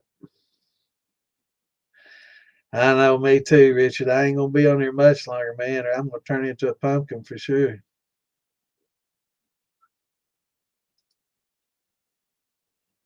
Right. So 50 gallon steel,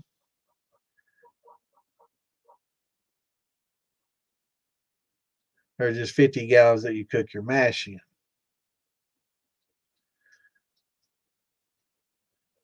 So if you're talking about 50 gallons that you mash in, you could heat, you know, several 20s, and or a couple of 20s and a 10, or three kegs and get 45 and boiling water. If that's if you're talking about just heating up your water to steep with, that's different. I'm talking about on the actual steel, but yeah, you could just run multiple. You could, like I say, you could run three kegs. That's 45 gallons. You can run them at the same time, banjo under each of them, and run each off 20 pound tank, and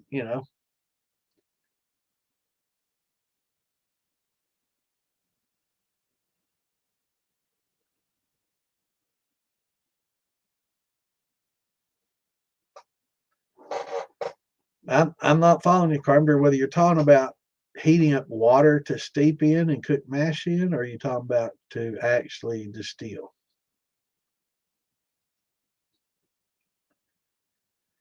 For mine, on the stove and with propane, it's about an hour on my 18 and a half. It's about an hour.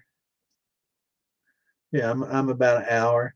My stove's got like a 3200 watt element, but it's not like the same as a 3200 watt going into it. It's similar. And then it's got like a 1900 watt on the back, and then a little warmer element that really doesn't do anything. So it's in my favor. It's about an hour and 15 to get to a drip.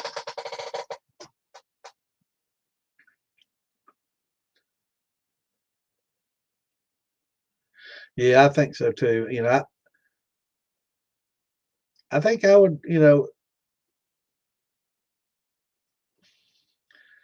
I don't know. It depends. If you're talking about just when you start getting in a bigger steel, like, a 40 or a 50, you've got to have something that's going to, heat up a lot of water to cook your grains in to get that amount to, do it, unless you plan on just cooking it several times and then fermenting, several, different mashes and several different, barrels and steeping them separately and then just combining it all in one to run. There's ways to scale it like that. So it's definitely going to require some planning.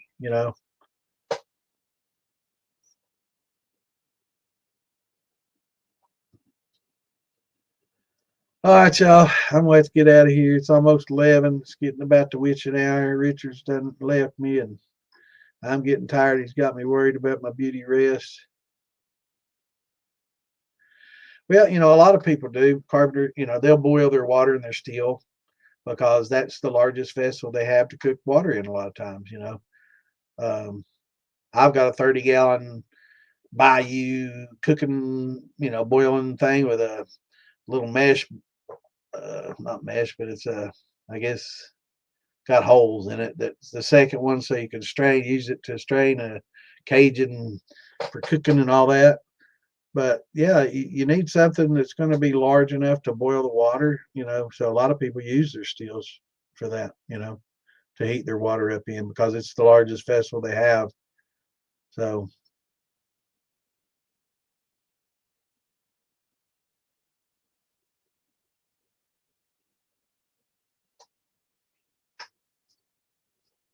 yeah, it might be better just to go with several smaller pots than one big pot, and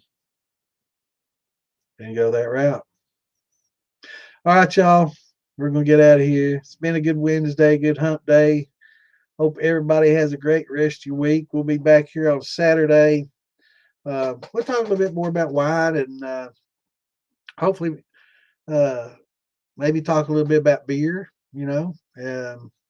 We got some members that are pretty knowledgeable about beers and can help contribute about the beers. Hopefully they'll be on. Maybe I'll send them a message. One of our viewers, Jim Miles, has been making beer for a long time. So, maybe we can get him on here and help talk about beer making and maybe step mashing and learn a little bit more about grain manipulations and things like that. And Clint, he knows a lot about the same. So, hopefully we can talk about a little bit more about beer making and whiskey making and mashing that in a little bit more about ways to get around carpenter's dilemma about wanting to produce a good amount without at the minimal cost. I think maybe splitting it up into smaller steels would be the way to go, um, and just have several burners burning three Bever 18 and a halves, and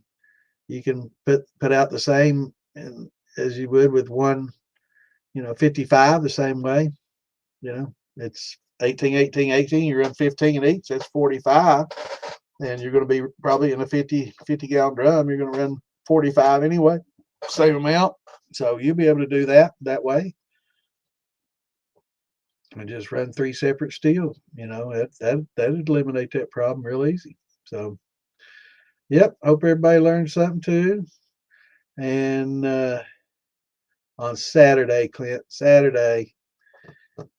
Yeah, that's why he's gonna be on. You gonna party again Saturday night? That's what he said. Oh, I thought it was on Sunday, man. I had a party last night.